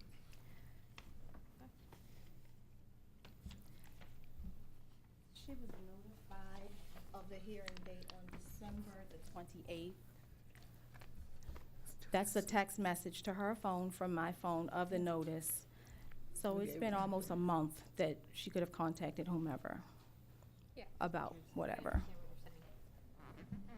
The signs was on the building. When I've driven around and seen people post signs, they posted on the building. So this is my first time doing this type of hearing, so I posted it on the building. When she came and she said something about it, I took it off right away and put it on the fence. Since then, my sign has been ripped down or taken down about 3 times, and I've had to go back and replace it 3 different times. And I have pictures of where it was ripped from, and then I've put it in a different location because it was taken down. Could have been the wind. I don't want to accuse anybody of anything, but it definitely was taken down, and I've had to put it back up several times. As far as the parking, I definitely we will be sure to direct all families enrolling in the program to park their cars on Frisbee Street for pickup and drop off of their children so that there is no disruption to the traffic pattern in the neighborhood. And this is what everybody signed. So that is definitely going to be the directive coming from my business as far as attempting not to impact the parking or the traffic patterns in the community. The street Springfield is definitely a narrow street. We don't even park on Springfield. I've had this house for 2 years and I own it, so yes, I am a neighbor in the community, vested in the community. And we always park on Frisbee because that's the street that's open and available, and I don't want to impact the other houses in that area at all. So we always pull right up on the side of the building and park. Usually it's my car, maybe one or two others, and that's it. If it's maybe a Sunday and the church members spill out onto that block, okay, then they're there. But these are not people that are going to be cars sitting there all day. These are people dropping off and going on to their schools, to their jobs, and what have you. As far as the signatures go, they have their addresses here. If you are the president of the community association, I would think that you would have a larger reach and have emails and have other ways to be able to communicate with the people in your community. So I feel like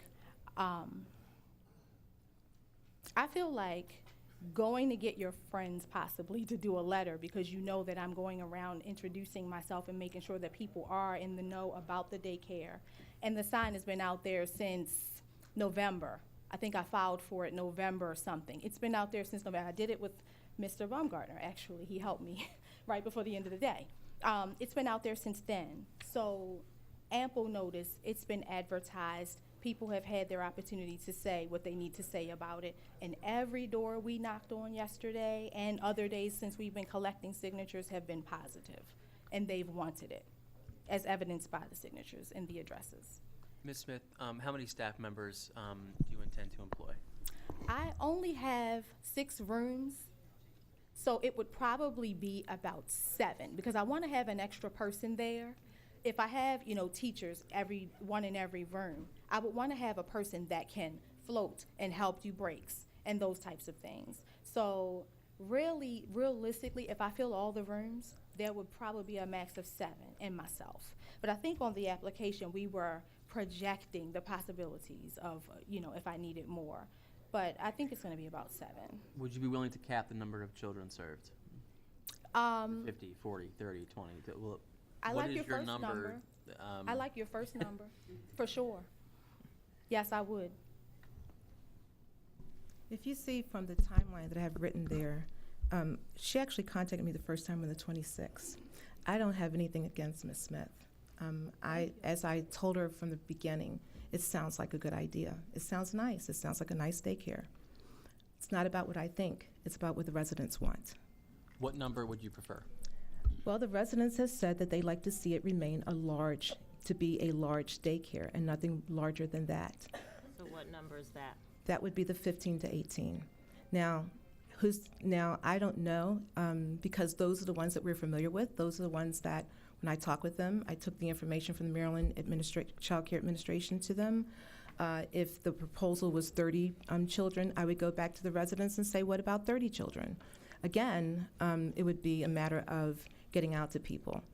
I'm sorry that I didn't act fast enough for Ms. Smith. This is the holiday season, and I am a volunteer. I'm not a paid city official. And just because she waits 2 years to do this and then contacts me on the 26th, the day after Christmas, which if I weren't home at the time, I wouldn't even answer the phone because it's the holidays. My family was off to Pennsylvania. I could have been there too. We've heard. I'm just letting you know that, and no, I did not tear her sign down. That's, thank you. It's far beneath me. And I would send no one out to do such a thing. I would never imply that. Ms. Smith, you have the last word. Is there anything else that you would like for us to consider? Yes. As I stated, I have been here for 2 years. I've owned it since April of 2016. The home was previously a business. It was a assisted living facility prior to me getting the place. When I took it over, it had a lot of adaptive equipment inside, like special toilets and things like that, lifts and all kinds of stuff. So I know that it was a business before. So I don't feel like what I'm asking for is unreasonable in any way, and I would never want to impact a community negatively that I have lived in for the last 10 years. So I was excited to find a space that gave children everything that they would need. the interior spaces, the exterior spaces in terms of a park-like setting. I have a large grassy area in the back, a large grassy area in the front, plenty of parking on the side for families to come and go, parking for my staff. I plan on doing, wonderful things with the community included, and I have been welcomed with open arms by them. So I feel like what I am requesting is not something that is unreasonable, and as she stated, we do have a couple of daycare in the community, but I'm planning on coming with something different and better, and something that these children need. And can I say, Ms. Smith lives in, So, You're asking for the capacity of up to 60 children. Do you have an intent to have, let's say, 15, 18-month to 3-year-olds? How have you, what is your plan with regard to that? It is broken down. There would be not more than 6 younger, like infants. Yes, ma'am. They define infants as under 2 years old, so there would not be more than 6 of those. And then the other age groups, during the day, mostly it would be children between the ages of about 2 to 5 years old. The others would go to school all day, and then maybe if parents aren't getting off until 5, they would come to me from like 3 to 6. So the capacity is always fluctuating throughout the day. It's not just 60 all day long. It might be 20 in the daytime, and then maybe 15 more come in the afternoon for after school until parents come and pick them up. And then there would be a whole nother shift and set of children that will come in at nighttime if their parents happen to be police, fire, nurses, doctors, and those types of things. So you would envision 40 to 50 That's why I told him I love 50. outside at one time? No, and I'm sitting on like a quarter acre of land. So I have a huge yard in the back that could accommodate that number, as well as in the front. Is there any off-street parking? Off-street? off-street. Yes. All of it is off-street. I have 3 parking spaces on my property. Okay. And that is definitely what will be required for the size of the capacity that I'm trying to get for the business, as well as 3 spaces in front of my house that we never even use, that we let the neighborhood use it. We use all the parking on Frisbee. We always pull up right beside or pull up inside of the drive court in the back. The parking out front belongs to no one. I know you, I'm there's sorry. so much that you want to say, but the normal, and we've been a little flexible I'm with sorry. you guys today, is appellant starts, you respond, and then she gets the final say. So we've heard you. We've heard you. As the appellant, she gets the final say. So thank you all. Sure. And good luck coexisting Yes. regardless Thank of you. the. I'm excited about it. Thank you. Thank you all. Thank you.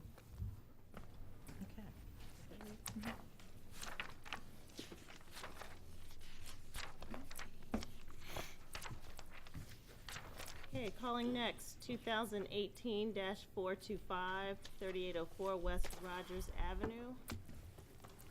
Looks like Matthew Akinyemi. Okay. We have this as an appeal to use as 3 dwelling units. Is that accurate? Correct. We have them sworn, please. Do you swear or affirm the testimony that you're about to give in this hearing? Yes.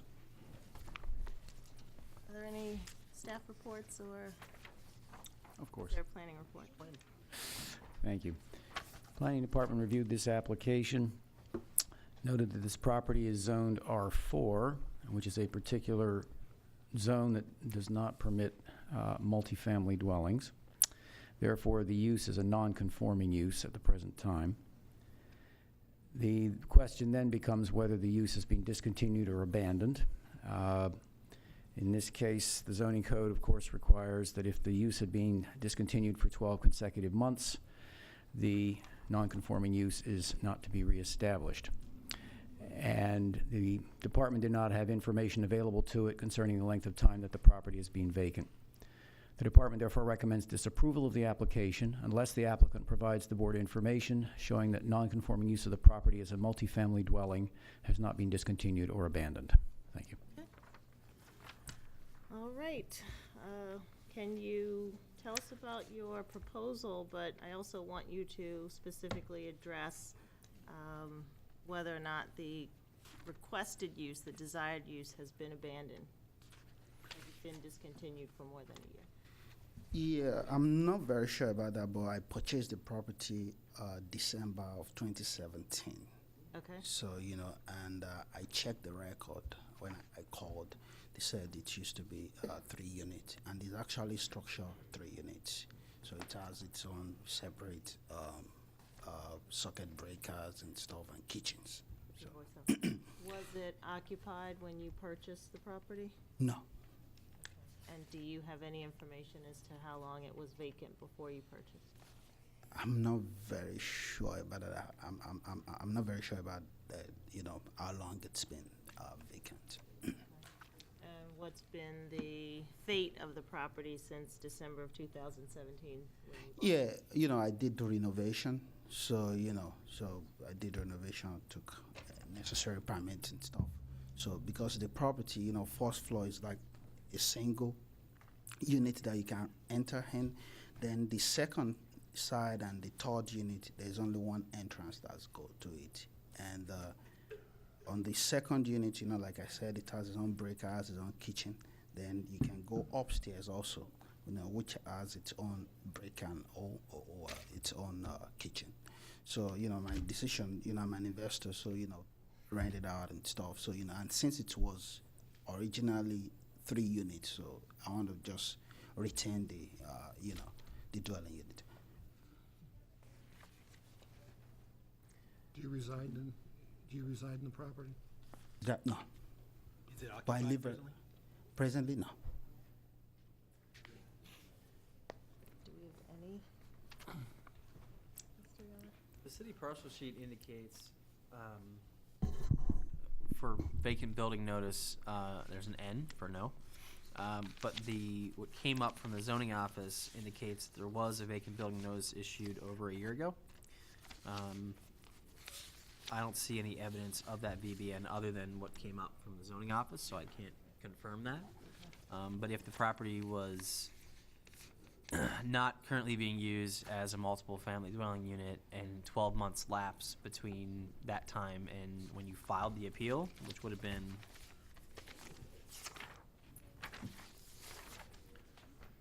November 28th, it would lose that multifamily status and would go back to a single family use. Did you purchase the property through an auction, through receivership? How did you acquire the property? Or through a private sale? It was true. I got it via MLS or auction. Okay. So, yeah. A private sale, or was it an auction?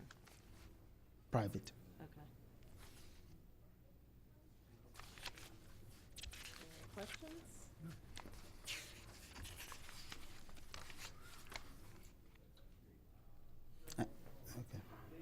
We do have a record that it was used as 3 dwelling units, at least in 1961. But again, if that use terminated and 12 months lapse between that time and now, it would lose that multifamily status.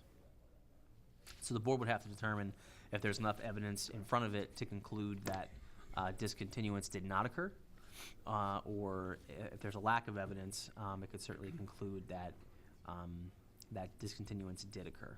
Do you have any additional evidence to suggest that it was being used as 3 dwelling units? The only thing I have, apart from what my broker told me, the agent I bought it from, he said people were living there before I got it. That people, it was actually just telling me that people were living there, how it was like that. I can't imagine people were living in the house, so with the condition. So, so I believe that. Perhaps any BGE records? Are there separate meters for each unit? Yes. Okay.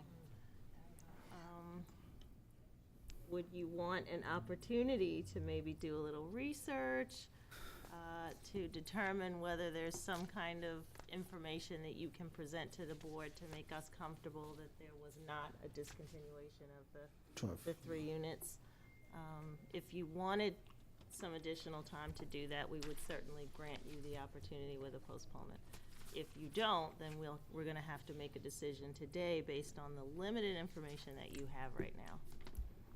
I mean, I can try that to see if I can get further information, but, you know, I'm not guaranteeing that, but I can actually just try, of course, you know, try to get.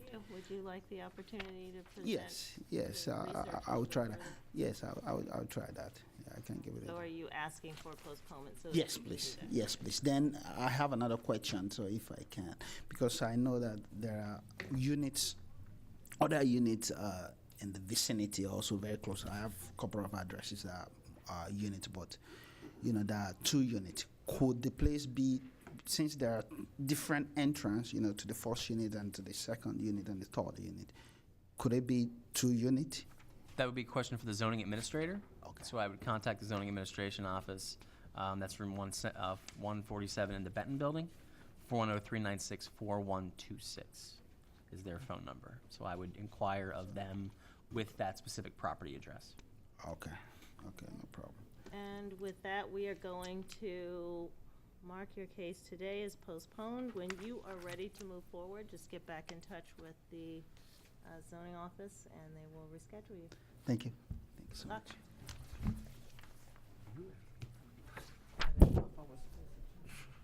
Oh, you'd like to have this? I'll put the okay. case number. Sure.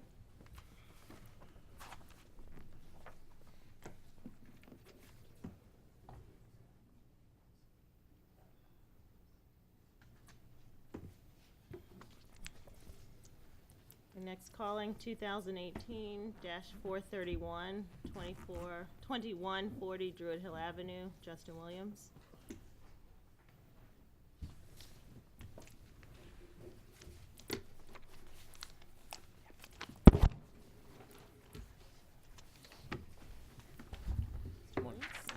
Afternoon.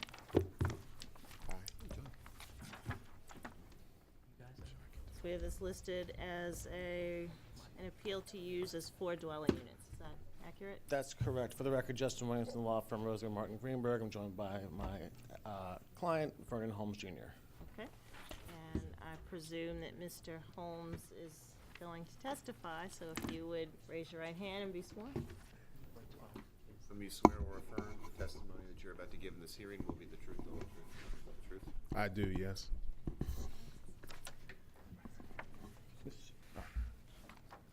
Gentlemen?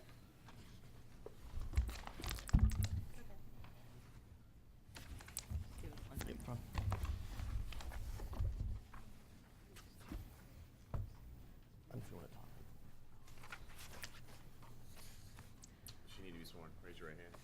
Do you swear or affirm the testimony that you're about to give in this hearing will be the truth, the whole truth, and nothing but the truth? I do. Okay. Mr. French or Yes. Baumgartner, any reports? No staff reports? Okay. Planning Department reviewed this application, noted that this property is zoned R8, which does allow multifamily dwellings. The issue at hand, of course, is the amount of the variance that would be required of lot area in order to authorize the requested 4 dwelling units. The board should note that 2,625 square feet of lot area is required, and this lot only has 1,350 square feet, which is slightly over half the amount that's required to support 4 dwelling units. The amount of variance, in the opinion of the department, is in fact quite large. The department is recommending disapproval of the application because the variance requested and the amount of lot area variance needed for approval is excessive in relation to the amount required by Table 9-401 of the zoning code. The department would have no objection to approval of a multifamily dwelling containing 3 dwelling units at this site. Thank you. And Madam Chairwoman, I neglected to mention that we do have a letter from the applicant requesting to revise the application down to 3 dwelling units. Mr. Williams is here, can certainly address that issue before the board. Okay. That's correct. Just to be very, very brief, I represent the applicant, Mr. Holmes. He was here before the board in December from some other properties in the vicinity, and in your files I've given you is some background information on what he's done and some work in the community. After meeting with Ms. Jennings of the Druid Heights Community Development Corporation and her boss, Anthony Presley, the executive director, we heard the concerns about the extra density that was requested. Accordingly, we revised the application to go back to 3 units. I've included in the exhibits a zoning card showing the establishment of 3 units on the property going back to the 60s. Unlike the prior case, this being an R8 zone property, the multifamily use is already permitted and can continue. It's non-conforming structure, which can continue with the legally established use in 1962. This it, right here? Correct. So the initial request was to use that front storefront as a fourth unit, but after talking to the community, Mr. Holmes agreed to revise the request. Are any of the neighbors occupied units? Are these all boarded up on every Do you side? have, do you know? Are the neighbor, well, yes, answer your question. There are a couple properties across the street that are boarded up. The property behind that building was demolished recently. And across the street from that, all the way up to North Avenue, I think every property almost is boarded up and vacant. French, any thoughts on the amendment down to 3 dwelling units? Planning Department would be supportive of that. It has no objection to 3 dwelling units in this property. Thank you.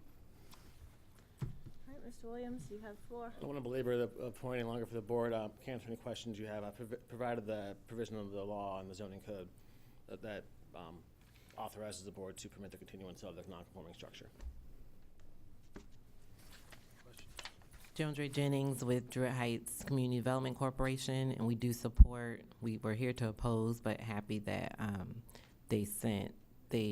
we're working with our partner and looking forward to him being in the community. We support the 3 units. What was your first name?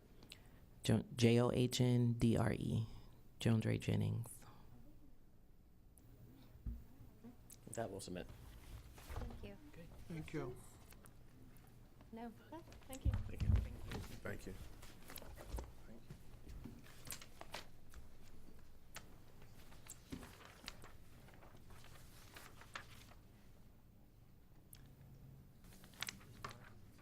I believe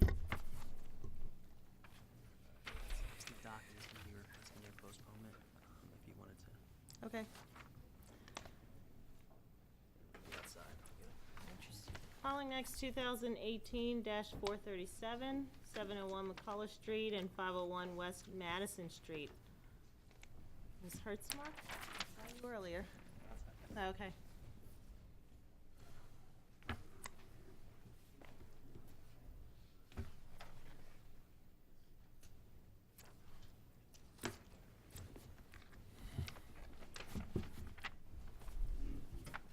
Good afternoon. Mr. President? How you doing, man?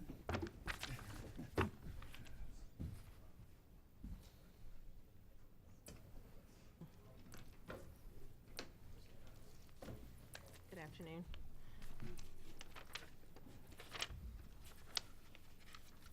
Afternoon. Good afternoon. Hi.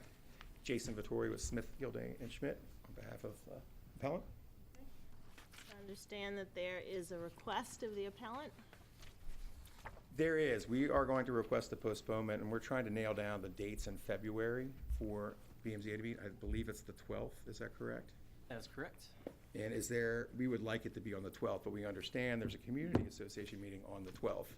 So inasmuch as we can endeavor to try to get a meeting specially assigned sometime between now and then, we would very much like to do that and have the BMZA hearing rescheduled on the 12th. If not, I was trying to figure out when is the next BMZA hearing after the 12th? Is it the 26th or is it? Okay, so I don't know that you have to set in the hearing date now. We don't. As opposed to granting the postponement, but if you could grant the postponement so we can work in conjunction with the community to try to get a hearing date on February 12th and them to have moved to community association, we would very much appreciate that. Okay, so we will postpone this matter from today's docket, and when you have a better understanding of what your rescheduled date will be or is desired to be, just get in touch with the office and we'll get you back on the schedule as quickly as possible. Thank you all very much. Thank you. Thank you all.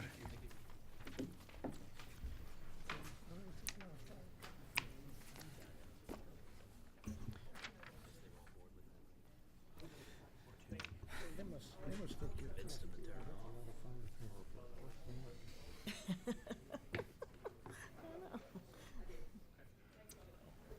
All I know Calling next 2018-427, 4620 Shenley Road, Timothy Deneen. Do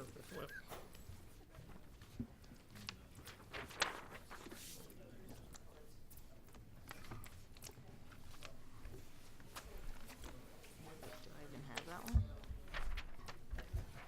Yeah, I don't have it. Don't bring up daycares. Okay, well, everyone who is planning to give any testimony, raise their right hands and be sworn. Do you swear or affirm the testimony that you're about to give in this hearing will be the truth, the whole truth, and nothing but the truth? I do.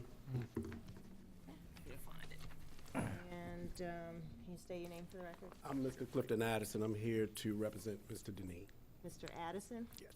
Okay. I'm sorry, who are you representing? Deneen. Mr. Deneen. Okay, thanks. And we have this listed as an appeal to subdivide lot and construct 3 two-story row homes with rear detached garages. Is that correct? Correct. Okay. Any reports from Just planning. planning or staff? Yes, thank you. Planning Department has reviewed this application. This is a proposal for a subdivision, which is going to require approval by the Planning Commission itself. The applicant has been working with staff of the Planning Department to devise appropriate designs for the proposed structure that would be on this property following subdivision. The department is recommending approval of the application, subject to the condition that all improvements to the property are completed in accordance with the subdivision plan and development plan to be approved by the Planning Commission. Thank you. And the conditions from planning, are those acceptable to you? Yes, yes. We basically taken care of the final subdivision. It's been submitted. The comments have been in the process of being reviewed. Okay. Today, we're just filing for the variance for the actual subdivision. We did meet with some of the concerned neighbors that are part of the community association. They did have some concerns. We've talked about them. It's basically talking about communication disconnects in regards to construction, timelines, scopes of work, things of that nature that we want to make sure that we provide the neighborhood and the adjacent neighbors so they can know if there's any issues in regards to egress issues as far as Maynard and Shenley. So they're definitely their basic concerns, and we want to make sure that is in writing when we go before the subdivision hearing. And we're trying to get a date for the hearing for January the 31st, pending reviews from all the surrounding agencies. So why don't you speak to us about your project? The project has been in process for the last 2 years. The owner has been trying to subdivide the lot and create 3 single-family dwellings with off-street parking. We wanted to make sure that we comply with the uniform of the neighborhood landscape in regards to setback, tree removals, trees that's being replanted. In the rear, we definitely want to make sure we're complying with the parking, off-street parking, because it will be 3 garages, which at this point, it is a single structure that's there with a garage. So you already have off-street parking that's already been established. As well as conforming with porch design, things of that nature that the neighborhood had questions on with the original design. It has been revised and it has been submitted. Planning has it. And I think you guys might have a copy of it as well. Everyone should have the most recent information in regards to that. But if not, I will submit. Mr. Addison, looks like the contractors got hit with the work without a permit. Is that correct? I'm not aware of that. 2018-00197. I don't have access to it here because it's just a paper thing. Okay. But Yeah, because I know they haven't been curious doing. question. Yeah, they haven't been doing any work on the property at all. I think they're just going through the process of trying to get the necessary permits and the necessary approvals from the city to proceed. I would have a general contractor reach out to the city and find out what And that find out. citation was about. Absolutely. Because it should And be making sure cleared that they before pay it, whatever any the future work is completed. Yes. And that's about all that I have. We've gone through the necessary comments, as we said originally, that they have been met.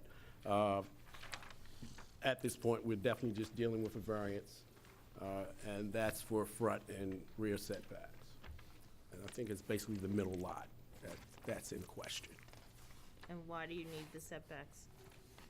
Where we're trying to accommodate, I guess, originally the setback should be for 25 feet, and we're asking for a variance because we got a setback for 20. So that's the front. In the rear, because of the garage, I think we had a side setback in some degree of 7.5, when I believe it should be maybe 10 feet. That's what we're asking.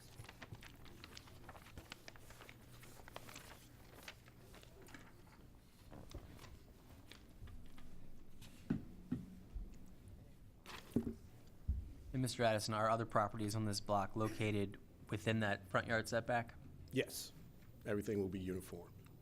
No, I'm sorry, are other, The other existing. The existing, yes. other existing homes on this Yes, that's why we particular made the road changes. set closer Yes. than the 25-foot setback? Yes. Anything else before we hear from your opposition? No, no. Gentlemen? My name is Thomas Swiss. I am a neighbor of the facility and of the proposed development. And Dave Seiler, who is also a neighbor. We did, in fact, meet with the developer back in July and had some input with respect to the changes in the plans with respect to design, location, and whatever. It was expressed, and we have met with the developer today and agree that we really don't have significant problems with the planning and the variances that are being sought. Those have been resolved with respect to the neighborhood, but we've got major issues with respect to process, construction, demolition construction processes that we will take up with the permit people before construction begins, because there's a significant likelihood that there'll be major egress problems in the back when the garages are built for Roland Park neighbors and for Shenley Road neighbors, which is Evergreen. We will need to those will need to be dealt with planning schedules and whatever, where construction will just be extraordinarily disruptive. So we will work with the developer there in the processing, permit processing. Okay, and Mr. Addison is nodding his head in agreement. Yes. And I'll just say for the record, I'm David Seiler, and I'm also withdrawing my opposition as listed. Okay. Any questions? Good. Thank you. Anything else you'd like to tell us? That's about it. Okay, thank you. Okay, thank you.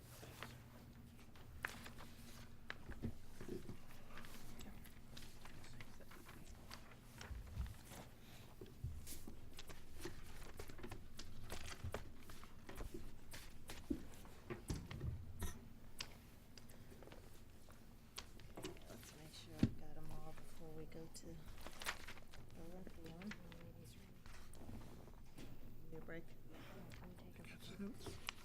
We're gonna take a brief recess.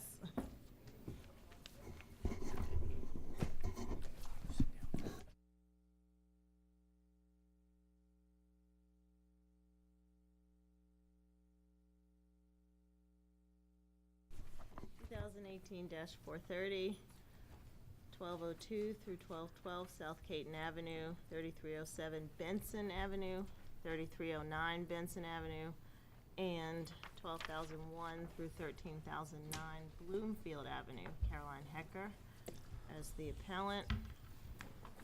Thank you.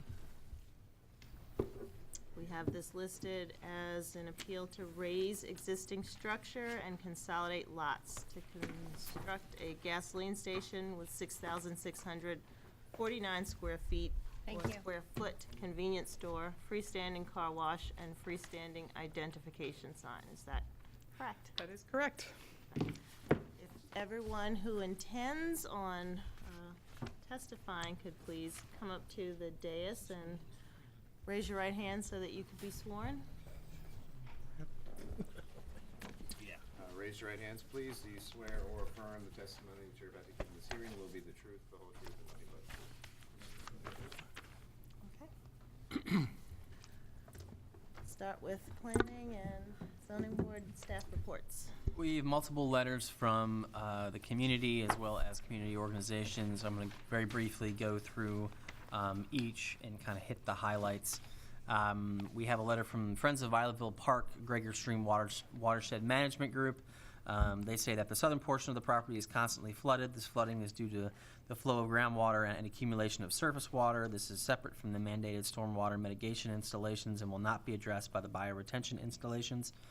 The Gregor Stream Watershed Management Group has concerns about demolition and construction in any stream buffer, especially one that has experienced severe and repeated flooding. Installation of underground storage tanks for gasoline in an area that frequently floods increases the likelihood of contamination in the Gwynns Falls and Chesapeake Bay. There are numerous permits that would have to be obtained through EPA and the Maryland Department of the Environment, and they are pointing the board's attention to those permits. Grading and demolition and construction in this zone impacts the surrounding areas and the flow of groundwater and surface water. Any disturbance in a watershed buffer zone requires review and permits from the Maryland Department of the Environment as well as the EPA. Rural Farms will move forward. There is a concern that Rural Farms will move forward with construction without obtaining these required permits. The Gregor Stream Watershed Management Group strongly believes any conditional use review should be postponed until the final flood zone designations are determined. And for the sake, and in conclusion, for the sake of the residents in the area, the environment, and the health and safety of our waterways, they strongly urge the board to deny the conditional use of this property as a gas station.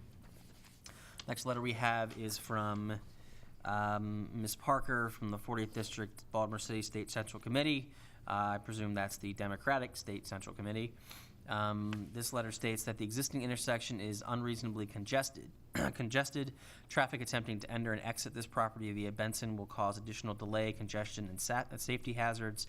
Benson Avenue is one lane in either direction and is not suited for this type of use.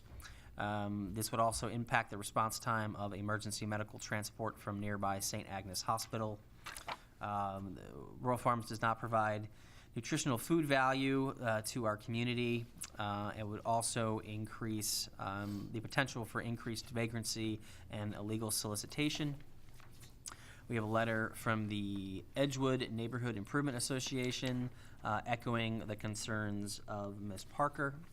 We also have a letter from the owner of Wilkins Plaza. That writer says that this proposed use will have an adverse impact on local traffic, safety, as well as the security of local businesses in the immediate vicinity along Wilkins Avenue, as well as the overall quality of life in the surrounding communities of Violettville and St. Agnes. Accordingly, we are opposed to this zoning request. We have a letter from a resident of Violettville, a very young resident of Violettville. She says that she's opposed to this request because it will bring more traffic to my neighborhood. It will make the area too busy to cross. Drivers will drive through my neighborhood because they don't want to get stuck in the Rural Farms traffic. The street where I live will be very dangerous. It will create more traffic and crowding in my neighborhood. We have a letter from the Violettville and St. Agnes Community Association. They state that they held multiple meetings with the applicant over 2017 and 2018 to discuss the possibility of the gas station. The association members overwhelmingly oppose the conditional use approval sought today. Their concerns are regarding light and noise, traffic congestion and hazardous conditions, fire and safety concerns, and they respectfully ask the board to deny the conditional use for a gas station at this location. I believe a representative from that community association is here today, and they can testify about that opposition. We also have a letter from a resident on McTavish Avenue. This person writes, the main reason I'm opposed to this development is that while the Rural Farms will be listed as being on Caton Avenue, the fact is that there will not be any access into the establishment from Caton Avenue, as all of the access will be from Benson or Bloomfield, which are smaller roads. This would make traffic a logistical nightmare for anyone trying to pass through this area on Benson Avenue. Benson Avenue is not designated to handle the amount of traffic a Rural Farms would create. They go on to write that this area does not need another fast food type establishment or gas station. We have plenty of both. They also cite safety problems with other Rural Farms stations or stores in the general vicinity.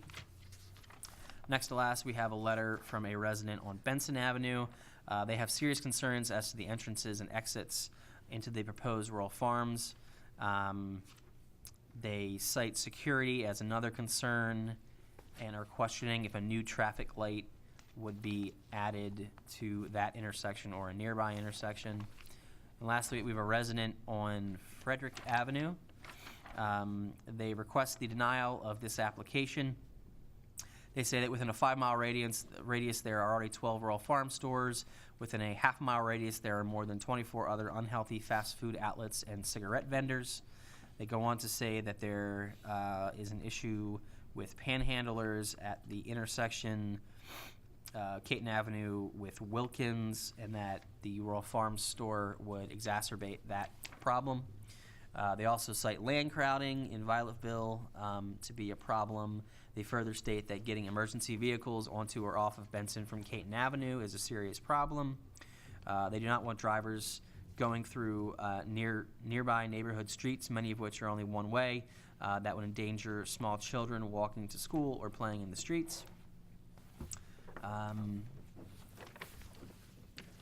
Finally, they state that land, stormwater drains, and sewers will be basically destroyed because the rural farms will be too close to existing wildlife and streams, and they have issues regarding trash, used straws, cigarette butts, chewing gum, paper, plastic cans, bottle caps, etc., and they request the board to deny the application before the board today. Planning Department has reviewed this application, notes that this particular project was brought before the Site Plan Review Committee, which is an interagency committee of Baltimore City agencies that will eventually have to approve the permits for the construction of the proposed use. The plans were basically given a preliminary review, but there are issues to be resolved, and the applicant can discuss those in greater detail if necessary. The applicant is continuing to work with planning staff through the completion of this particular project. The issues raised in the letters that you've just heard, such as stormwater and so on, would obviously have to go through permit review along with a lot of other things. The department is recommending approval of the application, subject to the condition that all improvements and signage are completed and installed in accordance with the site and development plans that will be approved by the Department of Planning in due course. Thank you. Is that condition acceptable to your client? It is, and in fact, we do have site plan approval already at this point, so we, I think, have already satisfied that condition. Okay. With your permission, Madam Chair, I'd like to proceed by way of a proffer. We have our whole team here and can answer any questions that you may have. Preliminarily, for the record, my name is Caroline Hecker. I'm a local attorney with the law firm Rosenberg Martin Greenberg. I'm here with my colleague, Justin Williams. We also have with us Jennifer Leonard from Dewberry, our engineering team, Jeff Bainbridge from Royal Farms, as well as Dave Winterling, also from Royal Farms, and both Mr. Zinkins, who are the sellers of the subject property. We had two other neighbors who were here in support. Unfortunately, due to the late hour, they had to leave, so we'll proceed without them. This is an application for the gas station conditional use. It will have an accessory convenience store and a car wash as well. The property is zoned I-1. It's located in the Violetville community. It's just under a total of just about 2 acres in size. It's comprised of 4 lots that will ultimately be consolidated. I have handed out a folder full of exhibits. I have one extra copy that I can give to someone over here, maybe Natasha. Representative. Fortunately, I didn't bring copies for everyone, but the subject property is located at the southwest corner of the intersection of Caton and Benson Avenues. It's bounded on the west and south by Bloomfield Avenue. The first item that you'll see in the folder that I've handed out is an aerial view of the site showing the location. It's just south of St. Agnes Hospital, sort of catty corner from the new Cardinal Gibbons Commons campus that's being redeveloped over there. The Violetville Neighborhood Association is located to the west of the site. You can see the residential uses, sort of the upper left corner of the page. And then south of Benson Avenue and back towards the bottom left is an industrial park. There is, I heard mention in some of the comments that the board has received a small stream that's located immediately south of the site. You can sort of make it out in the trees within the tree line south of the site between our site and the highway. There is a small stream that flows back through there. It was actually described recently by an ecologist as an ecological Chernobyl. There's an article to that effect also in your file. It has not been in very good condition recently. Recently, though, a stormwater retention facility was installed within the ramp to I-95, which you can see in the aerial photo, which is a small attempt to address the environmental difficulties that have existed down there. Those are existing conditions. The portion of Benson Avenue that runs west from Caton Avenue to the county line is a city-designated truck route. It is the main access to I-95 from the nearby industrial and business parks. The city's truck route map is the third item that you'll see in the file. We are way down here in the corner. This is Benson Avenue, this little blue line on the map. We've also included a larger aerial view in the file that you can see sort of a broader picture of the site relative to what's around it. You can see there is a very large industrial park area located south and west of the site, and a neighborhood located sort of north and west of the site. The hospital, again, is directly north of the site, and the Gibbons Commons campus is catty corner northeast of where the property is located. Until recently, the property that was known as 1202 to 1212 South Caton Avenue had a 26,000 square foot building on it. It had been CJB Therapy. They relocated to 1421 Caton Avenue.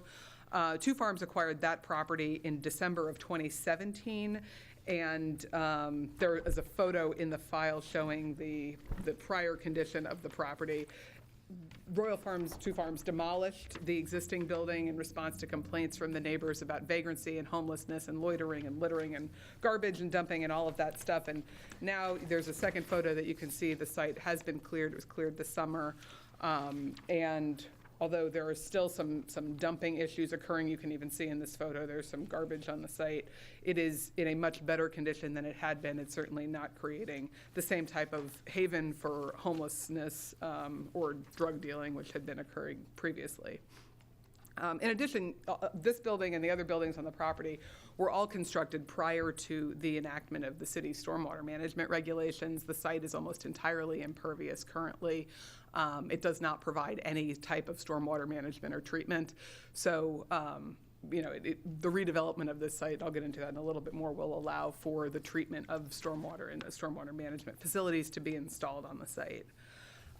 There's also another couple of views of the property. You can see this shows the topographical situation. The property slopes downhill coming down Caton Avenue. It also slopes downhill coming eastbound on Benson Avenue. So we're kind of at the bottom of a hill on two sides. Everything kind of drains that direction. And again, that contributes to the need for stormwater management facilities in this area. Finally, the surrounding residential area has been designated as a healthy food priority area by the city. There's a map showing those areas in the file as well. Healthy food priority areas were formerly known as food deserts. They're areas where there aren't grocery stores in close proximity to residences and areas that are generally underserved by grocery stores in the city. Royal Farms is proposing to develop a new Royal Farms gas station, including a convenience store and a car wash at this location. The gas station will have 7 product dispensers, which is a total of 14 fueling positions. The convenience store is just over 4,600 square feet. The car wash has 1 bay.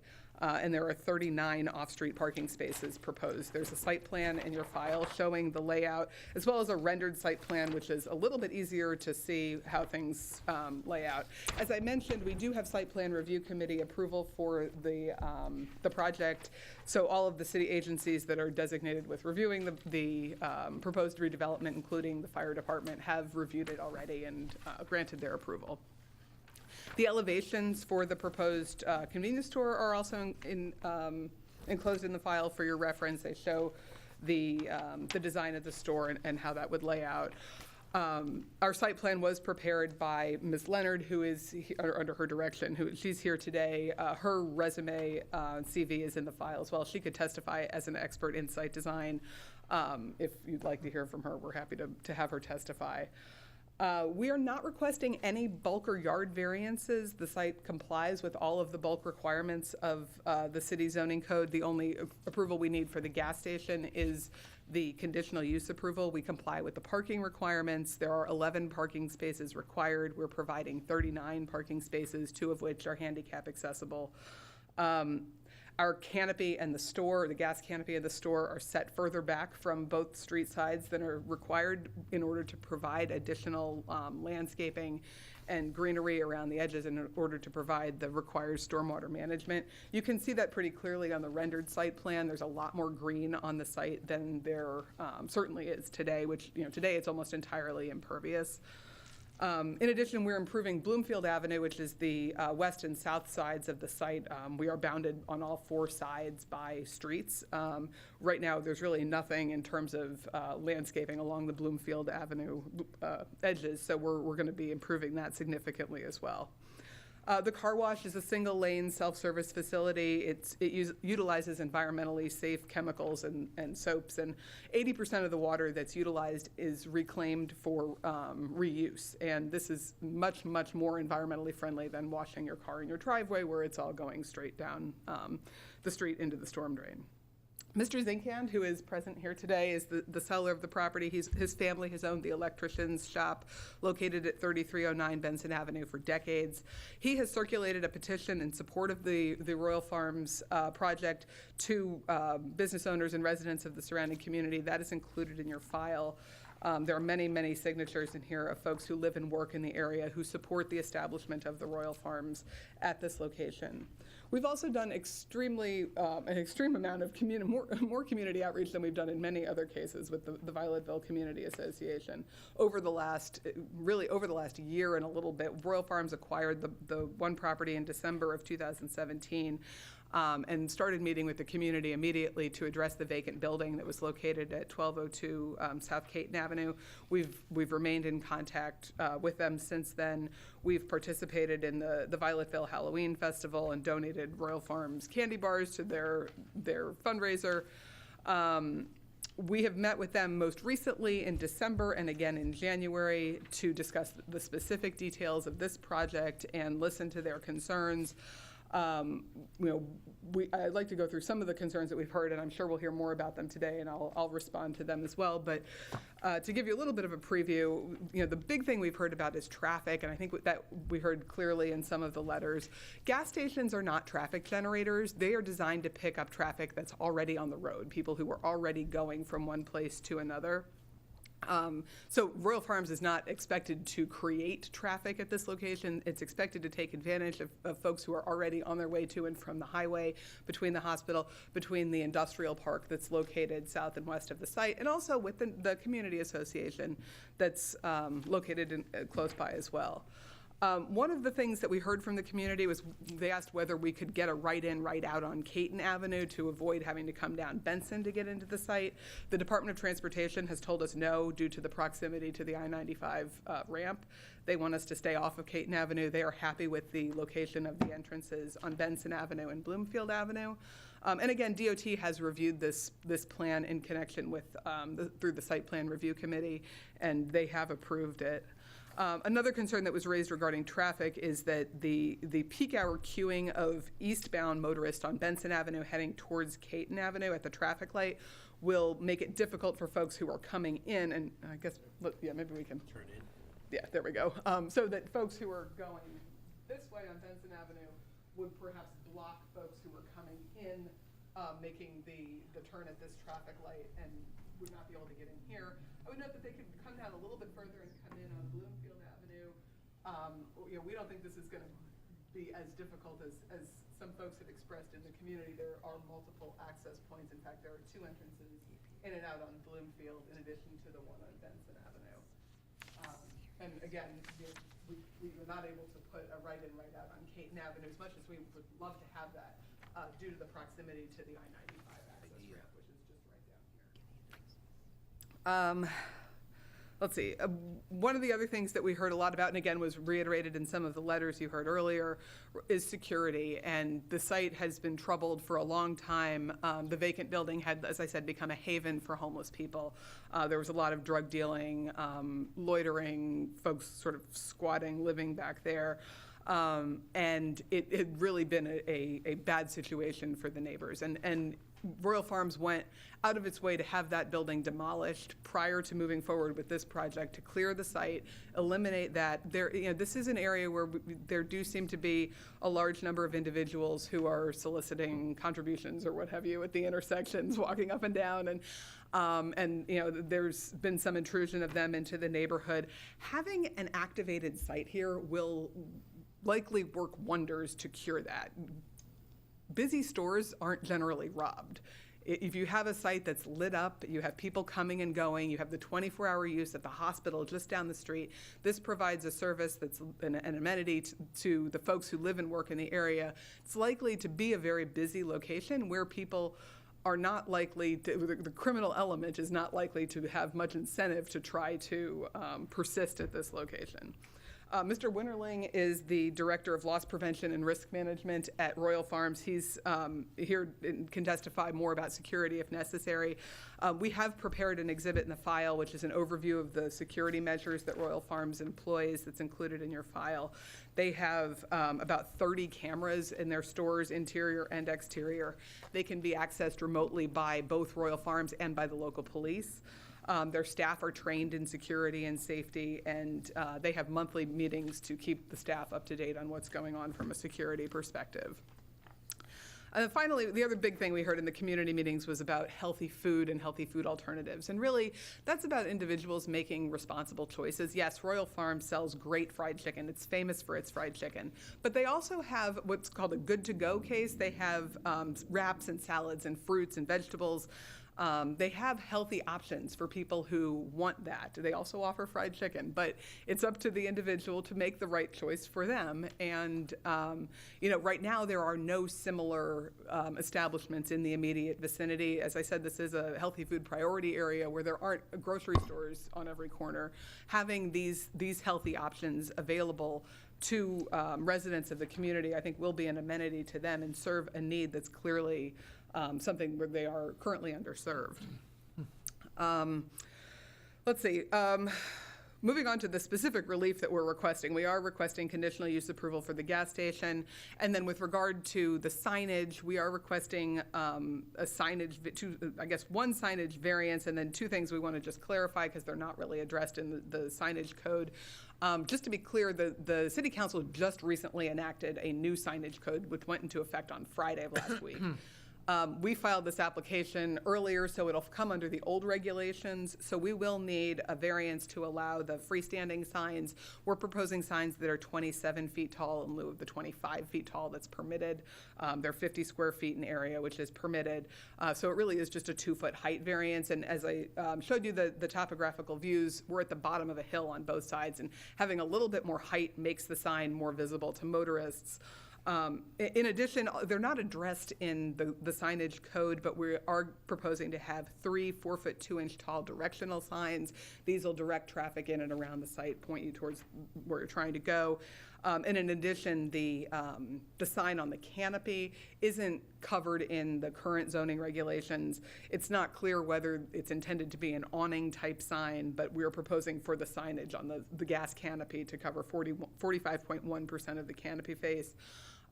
These are consistent with other signage packages that have been approved for other Royal Farms in the area. It's not different or new signage from other Royal Farms, but under the signage code, those couple of things need to be addressed. There's one more thing I want to point out in the file, and then I think I'll defer to the community. We'll hear from them, and then I'll save for rebuttal. The last thing we have that you'll see in the file is an email from Keith Vanderkolk, who's the president and CEO of Ascension Health, which owns St. Agnes Hospital. You'll see in his letter there may have been some internal miscommunications with St. Agnes and Ascension Health about their position on this site. They are supportive of the Royal Farms project. And his email to Mr. Bainbridge makes that very clear. With that, we'll turn this over to hear from the community, and I'll reserve the rest for rebuttal. Thank you. I'm Sean Tolley, and I live in Violetville, and I'm a member of the Violetville Community Association. And so I'll just go down the list here. This is more than we've ever heard. We never heard about signs 27 feet high and all this. So that's all new to us, but that's all right. Well, when you know my phone's not working right now. So anyway, I'll start with the signs. It says signs more visible and directional signs are going to be. I don't know. Can I ask the attorney a question, or is that allowed? Are you going to have signs on 95 directing people? No. These just. Oh, go ahead. May I respond? Just to be clear, we're only talking about signs that are located on our property. These are all on-premises signs. Will the signs be visible from 95? I don't think so. They're not designed to be. 27 feet. 27 feet. Pretty high. I mean. Okay, well, I'm not going to argue with you here. But I suspect, and I'll have to look going home, 95 already has signs directing people to Caton Avenue. The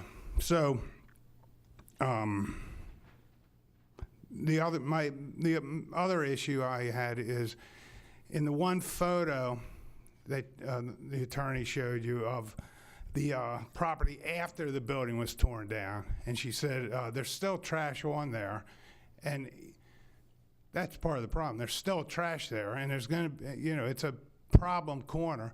And in that same photo, you'll see, I believe, a panhandler. It's a very active panhandling.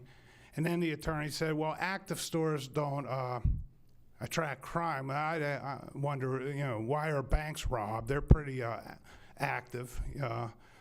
Active stores do get robbed, and active stores attract people looking for opportunity, crimes of opportunity. We already have panhandlers, and as she mentioned, drug dealers. That's exactly where they're going to come. Meet me at the rural farm. I've been to other rural farms. They told us in the community meeting there would be no security added. So that's another issue. The environmentalists called what we call Gregor's Stream an environmental Chernobyl. Well, it wasn't like that when God created the green earth. It's like that because of development, overdevelopment, traffic, gasoline running into it. And this is only going to exacerbate that problem. So let's see, my phone. The main issue, I think, I was in one of those letters that gentleman read, and oh, here it is. Okay, food desert. I wasn't really even sure what the attorney's point was with the food desert. This isn't, there's a 7-Eleven right at the bottom of the hill, and they offer the same wraps and all. It's still considered a food desert. We have down across Caton Avenue and on the other side, 95, we have a Shell station dash-in. They offer the same wraps and the new things, the little salads. It's still considered a food desert, according to the attorney. We live in a food desert, and people make healthy choices. It's up to the individual to make healthy choices, the attorney said. I would say for people who don't have access to supermarkets and all, thus we're considered a food desert because there's none, within a mile or so around us. You can't make healthy choices if you don't have healthy options. And while the wraps are good, and I'll debate her outside about the fried chicken, it's still considered a food desert. I didn't designate it a food desert. I suppose she didn't. Someone outside of this scope of this debate considers that a food desert. Another thing, St. Agnes has never supported us. They're really a bad neighbor, in my opinion. I'll let others speak. But I will say this. You're driving down 95, and there's a huge billboard right behind where the rural farms wants to go, and it says, St. Agnes, liposuction. We're offering liposuction for all you people who can't lose weight on your own. And they're approving a fast food, basically in a food desert. That's what St. Agnes does to us. They've never been helpful to us. So I'll end with this. The main argument I'll say I think that you should deny this request is the traffic issue. The attorney already mentioned that it's a heavy truck there. Trucks come, number one, it's a lot of trucks. UPS is back there, and if I'm not mistaken, they shouldn't be going up Benson, correct? That is correct. That is correct. And it's also correct, they do go up Benson. So if you'll notice, I don't have a map, but I know the area because I live in the area. I don't know if any of these people live here. And Backing away from the mic a few inches. oh, I'm sorry. What? I'm kidding. One of those guys. I don't know who lives in the neighborhood. I know we live there, and the gentleman that's selling the property may. I don't know that. I know St. Agnes, the guy who signed that letter, doesn't live there. I don't know where he lives. I'm not sure who on this side lives there. But so being a resident there, then you know Caton Avenue is probably one of the most busy areas in Southwest Baltimore, maybe even the city. But certainly in our area, it's a main thoroughfare north to south. And then it bleeds in, it turns into Patapsco. But from the map, if you had an aerial view, it's the same road. So that's a main thoroughfare from outside of the city all the way up to our side of the city. And then it goes into Gwens Falls Expressway, Parkway, or whatever. So it's all one thoroughfare. People use it. It's very busy. It's highly busy in the morning and in the afternoon. And of course, the hospital's there, as people said, emergency vehicles. Then you have Little Benson Avenue. Benson Avenue is one way each way. We make it double lane at the bottom so we can make right turns, but it's not designed for that. People do that on their own, but it's not designed for that. If a bus is there or something, there's no right turn on red. It just starts backing up, whether there's a bus or not there or not. It's going to back up, and it backs up all the way up past Bloomfield. I mean, they're talking like Bloomfield is this great savior of a little side street. Bloomfield is from nowhere to nowhere, basically. It's a dead-end street, and there's nothing there. And the traffic backs right up past Bloomfield. And as most of you probably know, you're supposed to leave room for people to get out of driveways and stuff. People tend not to do that, but even if they do, they're only leaving room for one car. They're not going to leave room for a gas station, car wash, convenience store amount of traffic. So you have Benson Avenue is designed just for locals. It's a main thoroughfare from the city out to the county, and there are stores along there, but they're not stores, they're businesses. So the people tend to come and work there and then leave, and they may get some customers, but like the cigarette vendor guy, the candy, he goes out on deliveries. People aren't coming up there a lot all day. The sign people, so they do some business, but it's not high trafficked. And here's the main problem coming up. I'm not even sure who, won't allow Royal Farms to have it, and I believe you use in out or something, right in, right out. There's no right in, right out on Caton Avenue.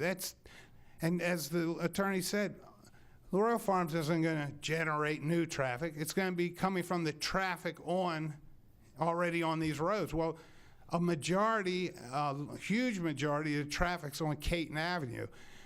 In order for them to get into this establishment, they're going to have to make either a right-hand turn on the Little Benson, which is already backed up several times during the day, or they're going to have to make a left-hand turn on the Benson across Caton. There's a light there, but it's, you know how those lights are with the arrow, so it's all going to back up that way because the arrow only lets a few cars go at a time, and it's just going to exacerbate this traffic problem we already have, and then you're going to have all these cars trying to get into Royal Farms.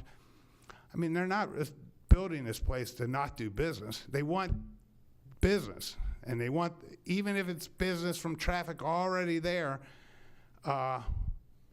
which kind of begs the point, then why do you need a 27-foot sign if you're going to attract business from people already there? But be that as it may, it's going to attract all this business onto Benson, and then they're going to try to get into the Royal Farms while the traffic's backing up on Benson. And then you have also St. Agnes, an entrance into Jenkins retirement home and all on Benson. So those people are going to be trying to get into there and out of there, and it's just going to exacerbate it's poorly planned. I mean, even if I was for it, I would tell them no because of just this planning alone. But that's all I have. Thanks.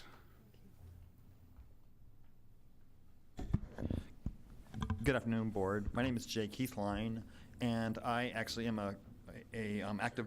Can you repeat your last name? Keithline. Spell it. Keith, straight line, one word. Yes, one word. I'm an active member in the Violetville community. There's a lot of things I'd like to share, but primarily I wanted to say that, you know, we have so many Royal Farms in the neighborhood. We don't need any more. I mean, we need diversity and choice, because, you know, it just seems like that Royal Farms is trying to inundate the city with all of their stores so that they can establish a brand or whatever. But my thing is that, you know, we have so many of those, and the thing that is the biggest problem is that they tend to whenever they're not viable or whenever they're not profitable, they abandon them. I drive to Rosedale, where I work at, and there's all these abandoned Royal Farms all up and down Route 40, all the way up to Aberdeen. I think I counted five last week. I'm very nervous. I don't really like public speaking, especially if it's not something that I have an opponent next to me, whatever. But anyway, the Violetville extends all the way down to Washington Boulevard and Caton Avenue. This is not outside of Violetville. This is in the middle of it, you know, and so that's a big part of why I don't understand if they really did their analysis of this neighborhood. You know, the conditional use for gasoline. My concern is this has never been a gasoline station before. This will sterilize the soil so that it will never be used for anything. It can never be used for anything cleaner than this Royal Farms ever again. Royal Farms is not clean. They're you know, at any place you go to in the city or in the county, there's constant litter. There's this, like, the grease around the place where they dispose of their vegetable oil is filthy. There's constant tar. There's constant tires and distributor caps and chicken bones all over the place. It's filthy, you know, and they have no intention of cleaning it up. They just if this is not going to be profitable, they'll move somewhere else. I don't think that's fair, because if they just, it's like a disposable, you know, building that they will never use again. The gasoline, I just think that if this were a former gasoline station and they were going to renovate it to do another Royal Farms there, I could possibly even support it. But you can never get it again. You can never go there again. We don't need any more pumps. We have plenty of pumps. There's pumps all up and down Caton Avenue. There's some right on Washington Boulevard. We don't need any more pumps. This is the third time that they've come to us in Violetville to try to push this down our throats. I do not want Royal Farms in our neighborhood, another Royal Farms in our neighborhood. We have plenty. So anyway, thank you so much. Thank you. My name is Natasha Bach-Singleton. I'm president of the Violetville and St. Agnes Community Association. I'm also active with the Friends of Violetville Park and the Gregor Stream Watershed Management Group. And I am going to respectfully ask Justin Williams to help me by holding up his sign so that perhaps we can be efficient and address some of the questions. And let's hold up, yep, the front one. That's perfect. Okay. So I wanted to start by addressing the statement that this is an official truck route. Benson Avenue is for local trucks only. Benson Avenue is for local trucks only, and I'll say it one more time, Benson Avenue is for local trucks only. We've walked the neighborhood with our councilmen, we've walked the neighborhood with DOT, we've walked the neighborhood with police from the city and the county because we have a problem with trucks going up and down Benson Avenue. There's a school right off of Benson Avenue, and there's a retirement community right off of Benson Avenue, and there's a residential area right off of Benson Avenue. The problem was deemed so egregious that they put commercial truck enforcement cameras on Benson Avenue. That's how much the city believes that Benson Avenue should not be used by trucks other than trucks that are going into some of the businesses that are there. So that's this road right here. Right, Benson Avenue. So the city agrees that Benson Avenue is a problem. There's too much traffic there. We are the second round of commercial vehicle enforcement cameras to go up. The first was over on the east side around Locust Point. So our neighborhood is so bad that we came in right after Locust Point in terms of traffic. One more time, I'm sorry, thank you. You're taller than me and I appreciate that. This intersection right here. Right, this is your highest grossing red light and speed light camera intersection in the city of Baltimore. Okay, so we give you money, but it's because it's a problem. Traffic is a problem here already. And those revenues come from traffic that's on Caton Avenue. Every day that one extra vehicle turns off of Caton onto Benson creates a greater problem. As we continue to look at this, if you go down Benson Avenue, the first main street that you meet is Pine Heights Avenue. The city that came out, the DOT came out, they did another walk with us. They did a traffic study. They said that the traffic problem is so bad, it extends up Benson Avenue to Pine Heights. Even though Pine Heights is a hill, they are now looking at putting in speed humps because the traffic that is trying to avoid Caton Avenue is now turning on Benson and turning on Pine Heights. So for every truck that turns off of Caton onto Benson that isn't supposed to, and then makes a right onto Pine Heights, that's causing a problem. Every car that we pull off of Caton Avenue onto Benson causes a problem. So I agree that this says truck route. This is a grandfathered plan. This is for local truck routes. Mr. Zincan can attest to this because his family has lived there for several generations. This has been a truck route since this was in the county. So when this was in the county, this was a truck route. And it's still a truck route for local trucks only. So I want to address, I'm sorry, I'm short. I want to address the petition. And I have the utmost respect for Mr. Zinkand and his family and what they've done in the community. I really do. In terms of the stack of letters from businesses that run trucking companies along Halethorpe and Benson Avenue and Patapsco Avenue, I'm aware of these companies. We get many, many complaints from residents because their trucks do damage to their cars as they're parked on the side of the road. We've worked with the Maryland Trucking Association many, many times to try to get some remediation. I have not had one of these companies come to our community association meeting or participate, with the exception of George Falter. He is also a client of Caroline Hecker. He came because he was denied a zoning variance to park additional tractor trailers on his lot. So I agree that this is a pretty impressive stack, and I have the utmost respect for Mr. Zinkand and his family, but this pretty impressive stack does not represent anyone that lives in the area of Violetville or St. Agnes, or anyone that has a vested interest other than making money in the area of Violetville and St. Agnes. Okay. Ecological Chernobyl. I like that. I really, really like that. I'm going to pass this around. And what you'll see in that picture is a chain link fence. That chain link fence was placed by the city to capture trash that flows off of the Royal Farms property before it goes into that stream. The group that's responsible for taking that trash out on a regular basis is the owner of the property, Royal Farms. The group that does it on a regular basis is the Watershed Management Group. That's a group of volunteers, Girl Scouts, students, panhandlers, veterans that goes in there on a regular basis and takes all of that trash out. All of that trash is from a vacant lot. All of that trash is something that a panhandler brought, that somebody dropped out of their window, that flew there from the wind. It's from a vacant lot. It's not from a store. When you put a store there, the amount of trash is going to increase exponentially. So let's talk about crime.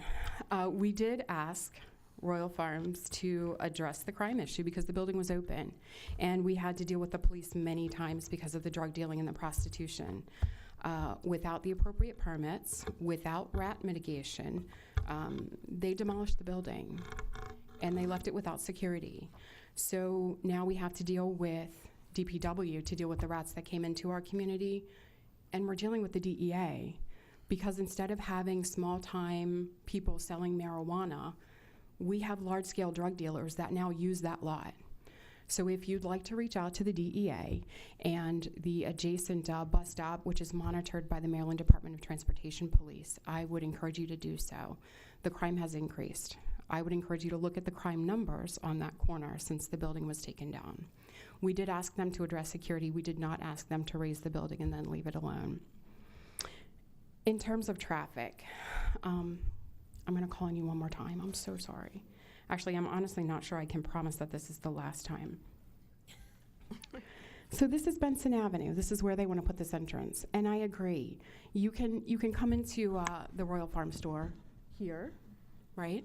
Or you can go 2 car lengths up and you can come in here. Each one of those entrances blocks what they've left out of the picture, which is up here.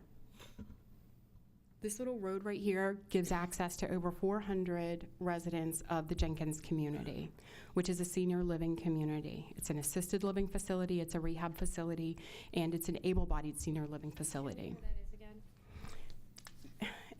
On the other side, we have, okay, so here's their 2 entrances, and this entrance right here, you see that? This is what goes up to this campus. Got it. And that's the only entrance for the senior living campus. So when I spoke to the fire department, the first thing they said is, don't put in a gas station. And we said, why? And they said, because when you put in a gas station, all the panhandlers that are asking for cash, now they ask for cash after you pump your gas. So you have a reason. So it triples the number of overdoses. The second thing they said is, if you want to help the people in the Jenkins community, you're going to make sure we can get by with our car. And as I was driving here, thankfully I had my daughter in the car with me, and she was able to take a picture. And I'll pass this around.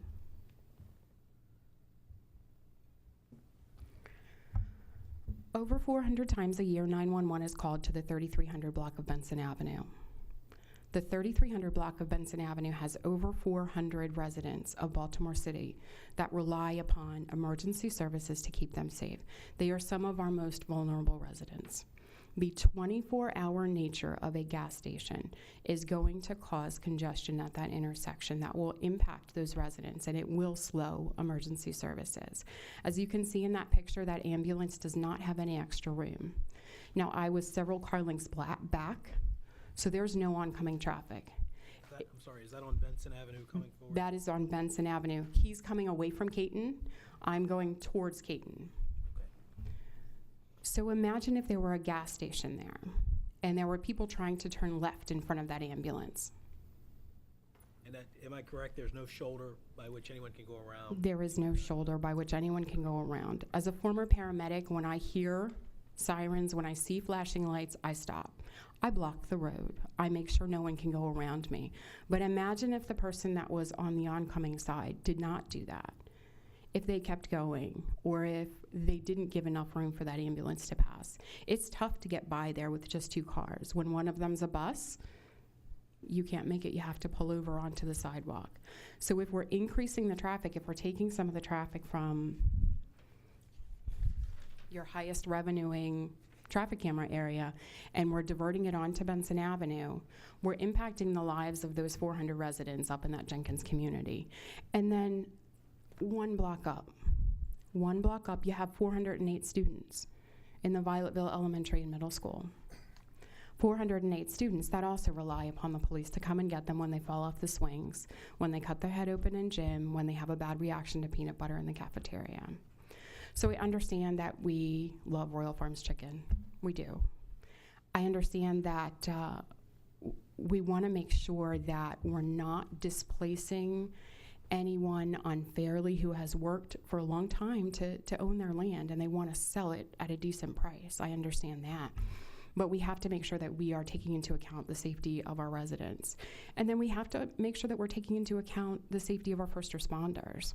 When I talked to the police that work the area, no one was willing to go on record to say anything about Royal Farms at all, ever.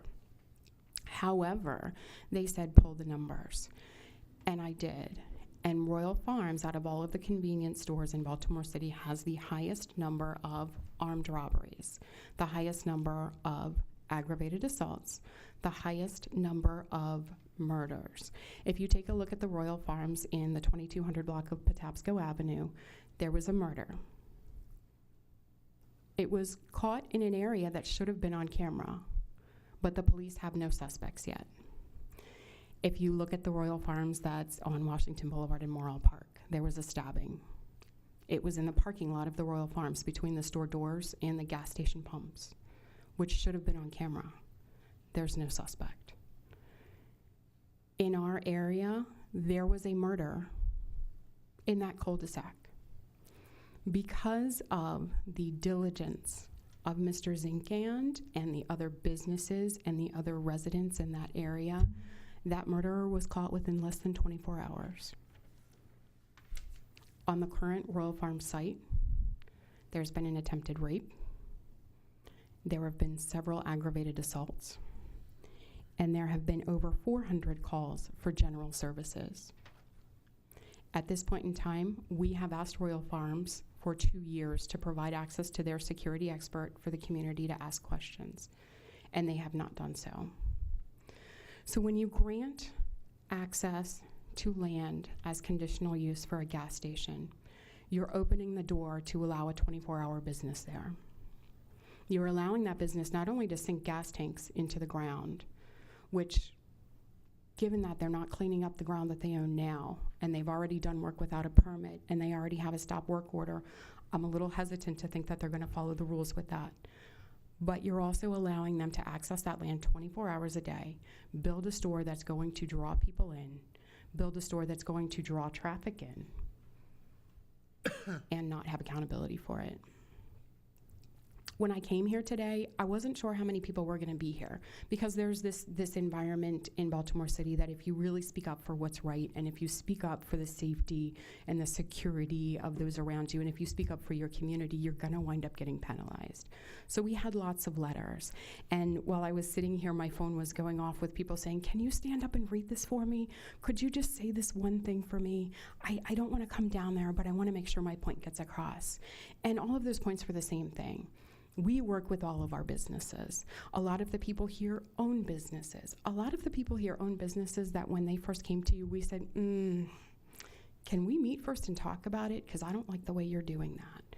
I don't like that you have knives in there, or I don't like that you're selling bongs. But after meeting with them, we are able to support them. We're able to drive business to them. We're able to drive incentives to them. We're able to support them when they come here or to the liquor board. We're able to work together and have a collaborative relationship. With Royal Farms, we have not been able to do that at all. And we understand that when you're working with an individual owner or you're working with a franchisee, you have access to someone.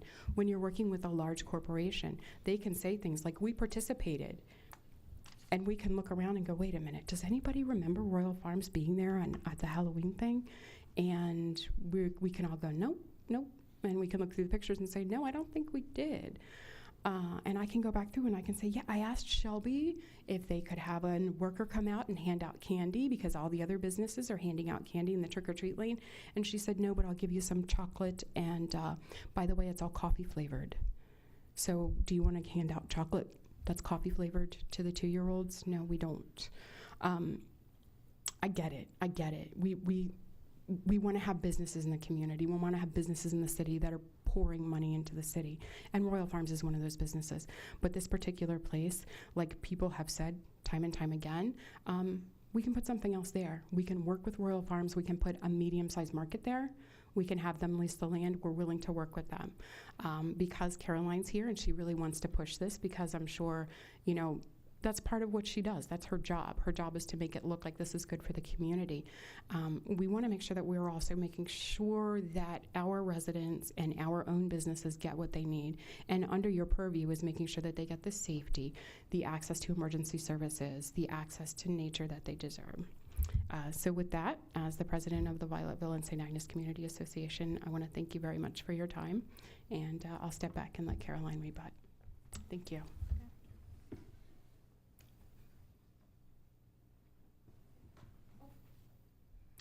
I apologize. We have one more resident who would like to speak.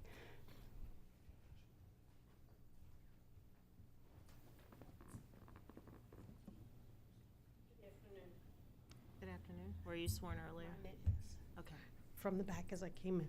My name is Sue Weaver, Sueweaver. I have a letter that apparently didn't make it in. Is it okay to give it now, or is it too late? Largely, it's the same concerns that you've heard.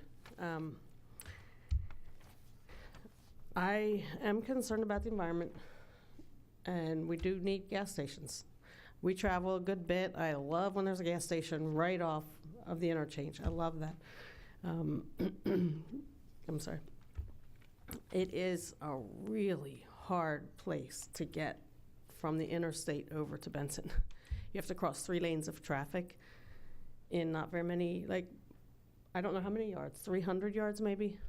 It's a really good driver's ed course. But if somebody's not familiar with that area and they haven't done that again and again, it makes a backup in the traffic. It's really, really dangerous.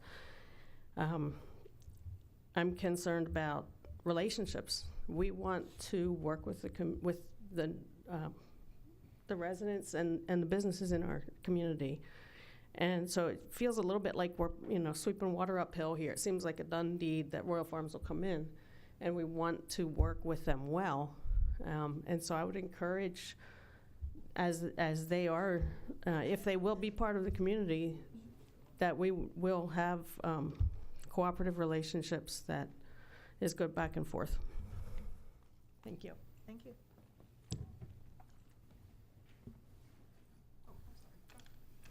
Hello, everyone. My name is Maria, and I own a business in the same area, Parvez, and I'm a member of Vallettsville. I'm sorry? Spell your last name. Parvaiz. There are many reasons that I have seen in this proposal that they are doing that everybody have addressed all of them, and I agree with them. There was a couple points that I wanted to. Traffic was one, okay? For the ambulances coming in out of the hospital was one of the main issues that I had concerned. Another thing that I think in that area, we already have so many gas stations. Less than a quarter of a mile, there's 4 gas stations, okay? They serve around the same kind of stuff. What special is Royal Farm bringing in there? There's a Dashin, there's a 7-Eleven, there is... Heard from others about those. Are there other concerns that haven't been raised that you would like to bring to our attention? They're pretty much similar. We mentioned everything. Okay. Thank you. Thank you. I'd like to address a few comments that were made by various folks in opposition to the Royal Farms. I don't mean to interrupt. In your testimony or in your rebuttal, can you include a description of what a conditional use is and go through those factors? Yes, For absolutely. the benefit of those in the audience, a lot of the testimony regarding gas stations is very relevant, it's very credible. However, a gas station in this zoning district, the Baltimore City Council has deemed that an acceptable use of that property. So it's not a done deal, it's not something that gets automatically approved, but the legal landscape of this is such that the council has said in this type of district, which is determined by City Council and Planning Department and a number of other different city agencies with community input, is that gas stations are presumptively valid. They're presumptively okay in this district. In order to rebut that, you have to show why this particular use in this particular location is somehow abnormally adverse.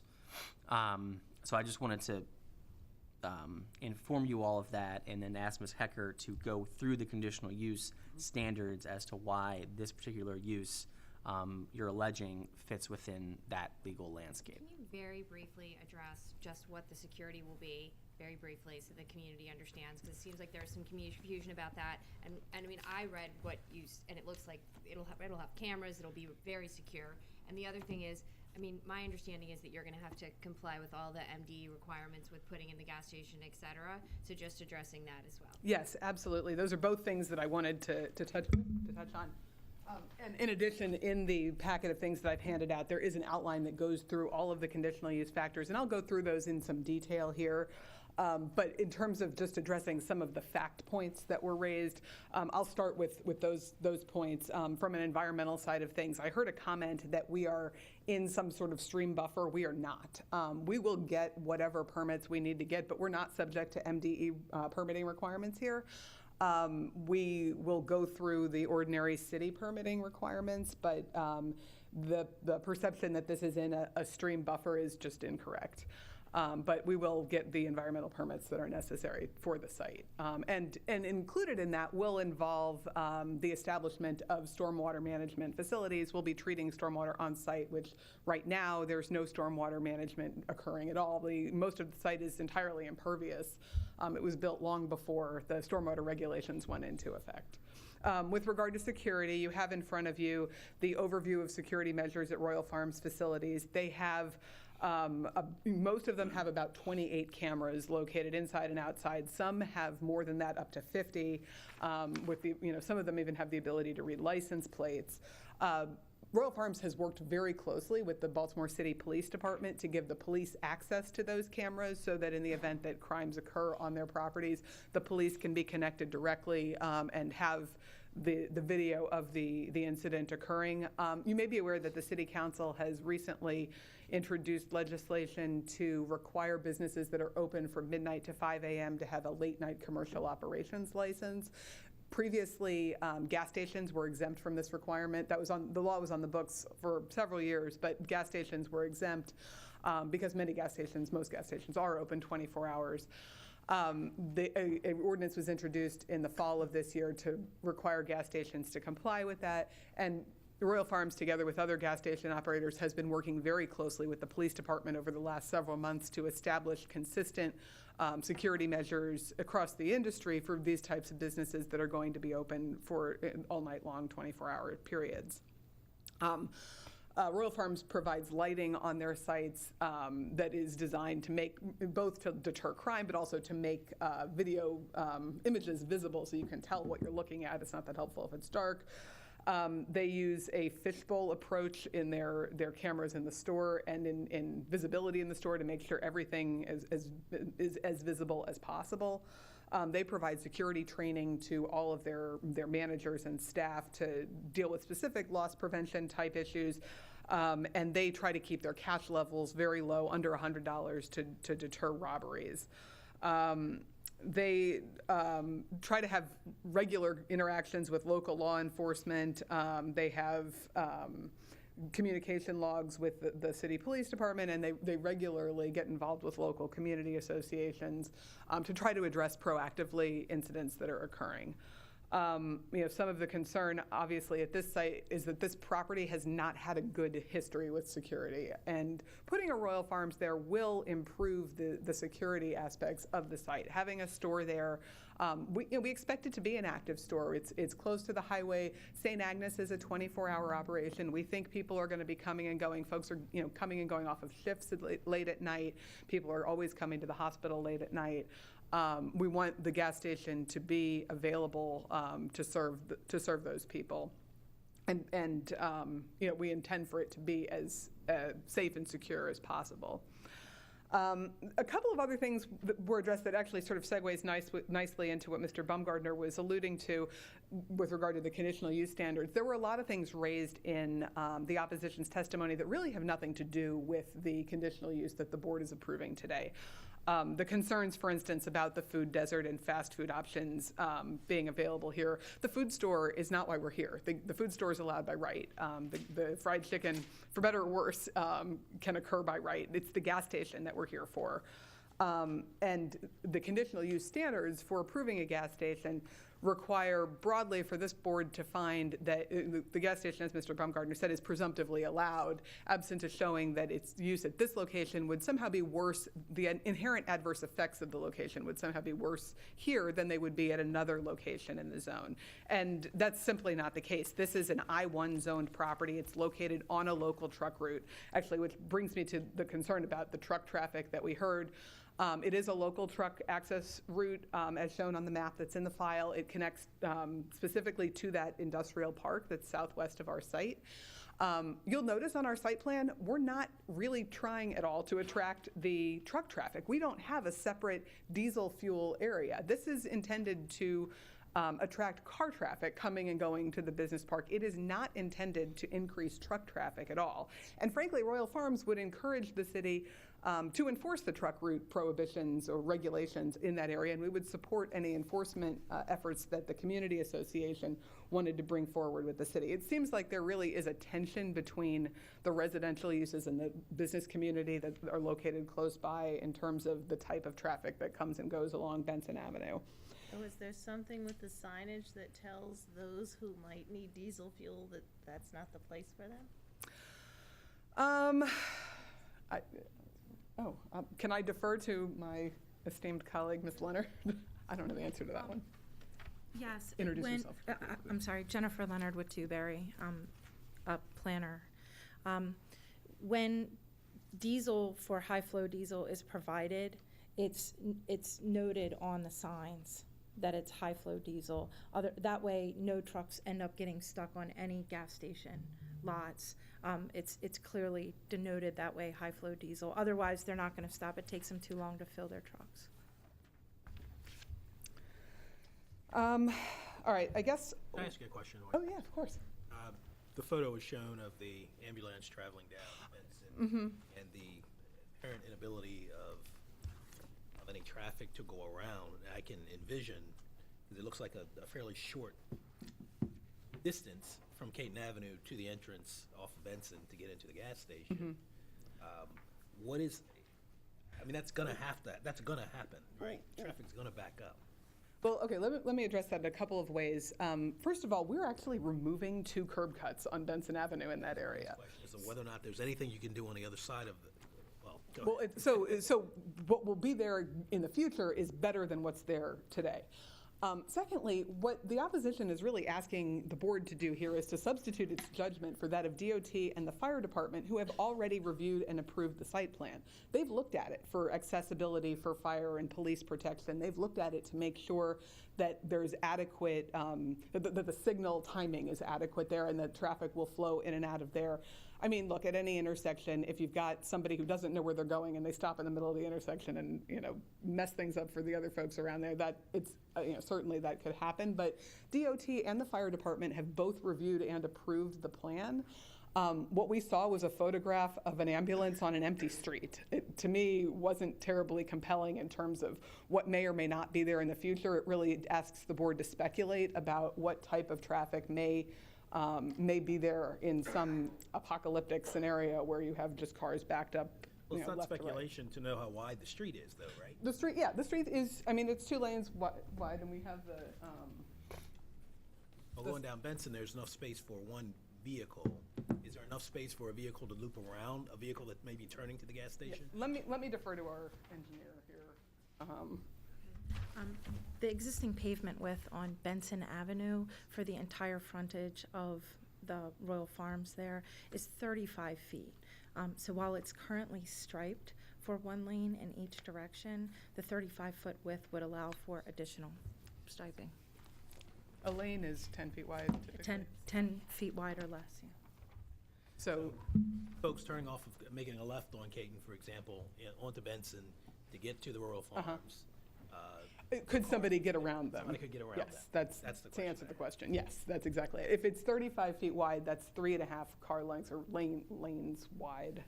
So there would certainly be enough. The whole world isn't waiting for somebody to turn into the gas station before they Precisely. can proceed on to Benson. Precisely. All right, with regard to the standards that the board's required to consider in approving a conditional use, the first is the nature of the proposed site, including its size and shape and the proposed size, shape, and arrangement of structures. This site is just under 2 acres in size. It's located in an I-1 zoning district, an industrial zoning district. It's located along a local truck route. It's roughly rectangular in shape. It has access points on two of the 4 frontages. It is big enough, and the site lays out in a way such that we do not need any bulk or yard variances or parking variances. It all fits within our site, within what's required under the zoning ordinance. The resulting traffic patterns and the adequacy of proposed off-street parking and loading. Again, we don't need a parking variance. We provide adequate off-street parking. There are 11 parking spaces required, 39 are being provided on the site. Gas stations, as I said, don't generate new traffic. They pick up traffic that's already on the road. Clearly, this is a busy intersection. It's close to the highway. It's close to the hospital. That's the reason Royal Farms wants to be there. We want to collect that traffic. We want these people to come here, but the Royal Farms is not going to generate very many new trips on its own, so it's not going to be a traffic generator. Again, we are removing 2 curb cuts along Benson Avenue, so that should improve things from the current condition in terms of how many turning movements there could be into the site from Benson Avenue. The nature of the surrounding area and the extent to which the proposed use might impair its present or future development. Again, this is a property that was zoned to I-1 during the City Council's Transform Baltimore process, which designated a gas station as a conditional use in the I-1 district, so it is presumptively allowable there. The gas station use is complementary to the existing business and industrial parks that are in the area, as well as the existing residential community there. It is, if you were heading from the Violetville Community Association to the 95 interchange, it is the only gas station that you would pass on your way there. They also would provide a unique amenity for St. Agnes folks, people who are working shifts at St. Agnes coming on and off the highway from 95, between 95 and St. Agnes. It's the only gas station located in that area as well. St. Agnes does support the application. With regard to the proximity of dwellings, churches, schools, public structures, and other places of public gathering, there are obviously a number of residential structures located further west of the site, industrial and business structures located southwest of the site. There's a senior living facility located close by, we saw on the map a few minutes ago. The surrounding residential area is within a healthy food priority area, and we think adding the convenience store component with the healthy food options certainly will help. It will certainly not remove the site as a healthy food priority area, but hopefully it'll provide a little bit of an amenity to folks who live in that area. The accessibility of the premises for emergency vehicles, we've talked a lot about this, but the fire department and the Department of Transportation have both reviewed and approved the plan as part of the SPRC process. They've determined that the site does provide adequate accessibility for fire and police protection.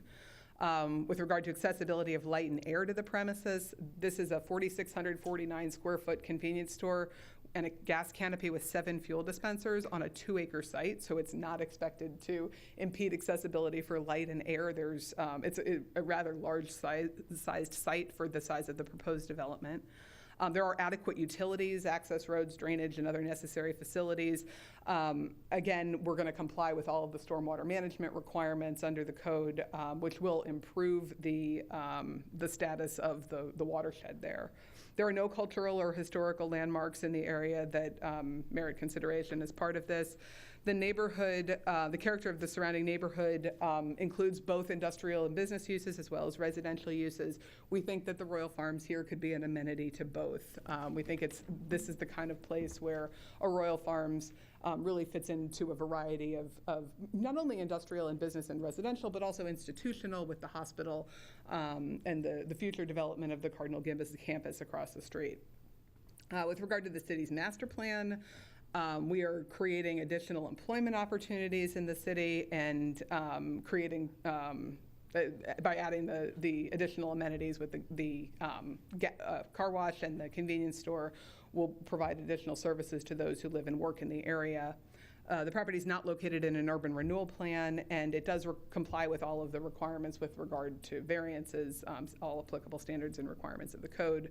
With regard to the intent and purpose of the code, the zoning code specifically encourages the most appropriate use of land in the city. Again, this is an I-1 site located along the local truck route in close proximity to the highway. This is where you would put a gas station if you were going to put a gas station somewhere. And any other matters that are to be considered in the general welfare. Again, we think that this really does provide an amenity to the area, to an area that is underserved. The board's required to make 4 findings in order to approve a conditional use. One is that the establishment, location, construction, maintenance, or operation of the conditional use would not be detrimental to or endanger the public health, security, general welfare, or morals. We do not believe it will be detrimental to any of those things. We believe that the fresh kitchen options, the good-to-go options, address the healthy components, even though that's not really related to the gas station component. We think it adds something that should be an amenity to the neighborhood. We will be providing immensely greater security than what is there currently. Having a store that's open and active will discourage the level of illegal activity that has occurred there to date. And also, I know there was some talk about trash being on the site. Having a store there is not going to increase the amount of trash located on the site. It will, in fact, decrease it, as folks from the Royal Farms will be responsible for cleaning the site on a regular basis. It's been a site for dumping, I think we talked about, for a long time, just because it's been a vacant site. And by having an active store there, we're going to be decreasing the incentive for folks to dump their garbage there. And then finally, also, with regard to stormwater management, we will be improving the situation there tremendously. The second factor is that the use is not precluded by any other law, including an applicable urban renewal plan. Again, we're not in an urban renewal area, so there's nothing that would preclude this use. It is, in fact, a conditional use, which is presumptively allowed. The authorization is not in any way contrary to the public interest. It represents a $3 million private investment in the city. It'll create about 45 new jobs as well as 75 construction jobs.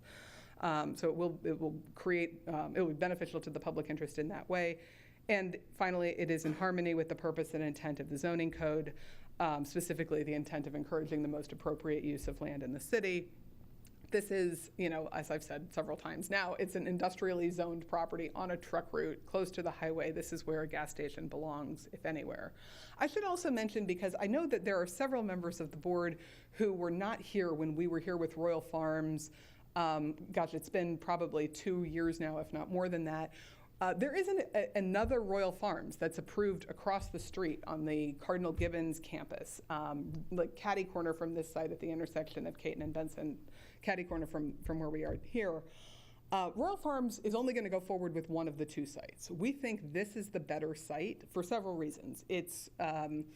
It's already a developed site. That's really a big one. This is already an impervious area. The site across the street is a green field. It's the former fields from the Cardinal Gibbons School. We would be digging up grass to put a gas station in. Again, that site's already approved. We would rather put the site here where we can redevelop an existing industrial area. We also think access is better on this side. On the other side of Caton Avenue, the access has to go through the Cardinal Gibbons campus to get in and out of the site, again, because of the close proximity to 95. And again, this is an industrial zoned area. That area is zoned for the educational campus type use, or commercial uses over there. And so we think that this is really a better fit over on this side of Caton Avenue. I've also included in the file that I've handed out the legal standards for the variances for the signage. I can go through those if you'd like. I didn't hear a lot of objection to the signage variances, and again, it's really just a 2-foot height variance that we're requesting on the freestanding sign. If you'd like to hear more about that, I'm happy to go into more detail on that, but I have proffered the legal standards for that in the file. With that, we'd request that the board approve the proposed gas station at this location. Thank you. No. Sorry. Sorry, we've already closed on your side. Thank you all. Thank you. Anyway, here's a photo of Benson Avenue backing up Google Street Map. Sir, are we on the record or are we off the record? We're off the record now. We're off the record.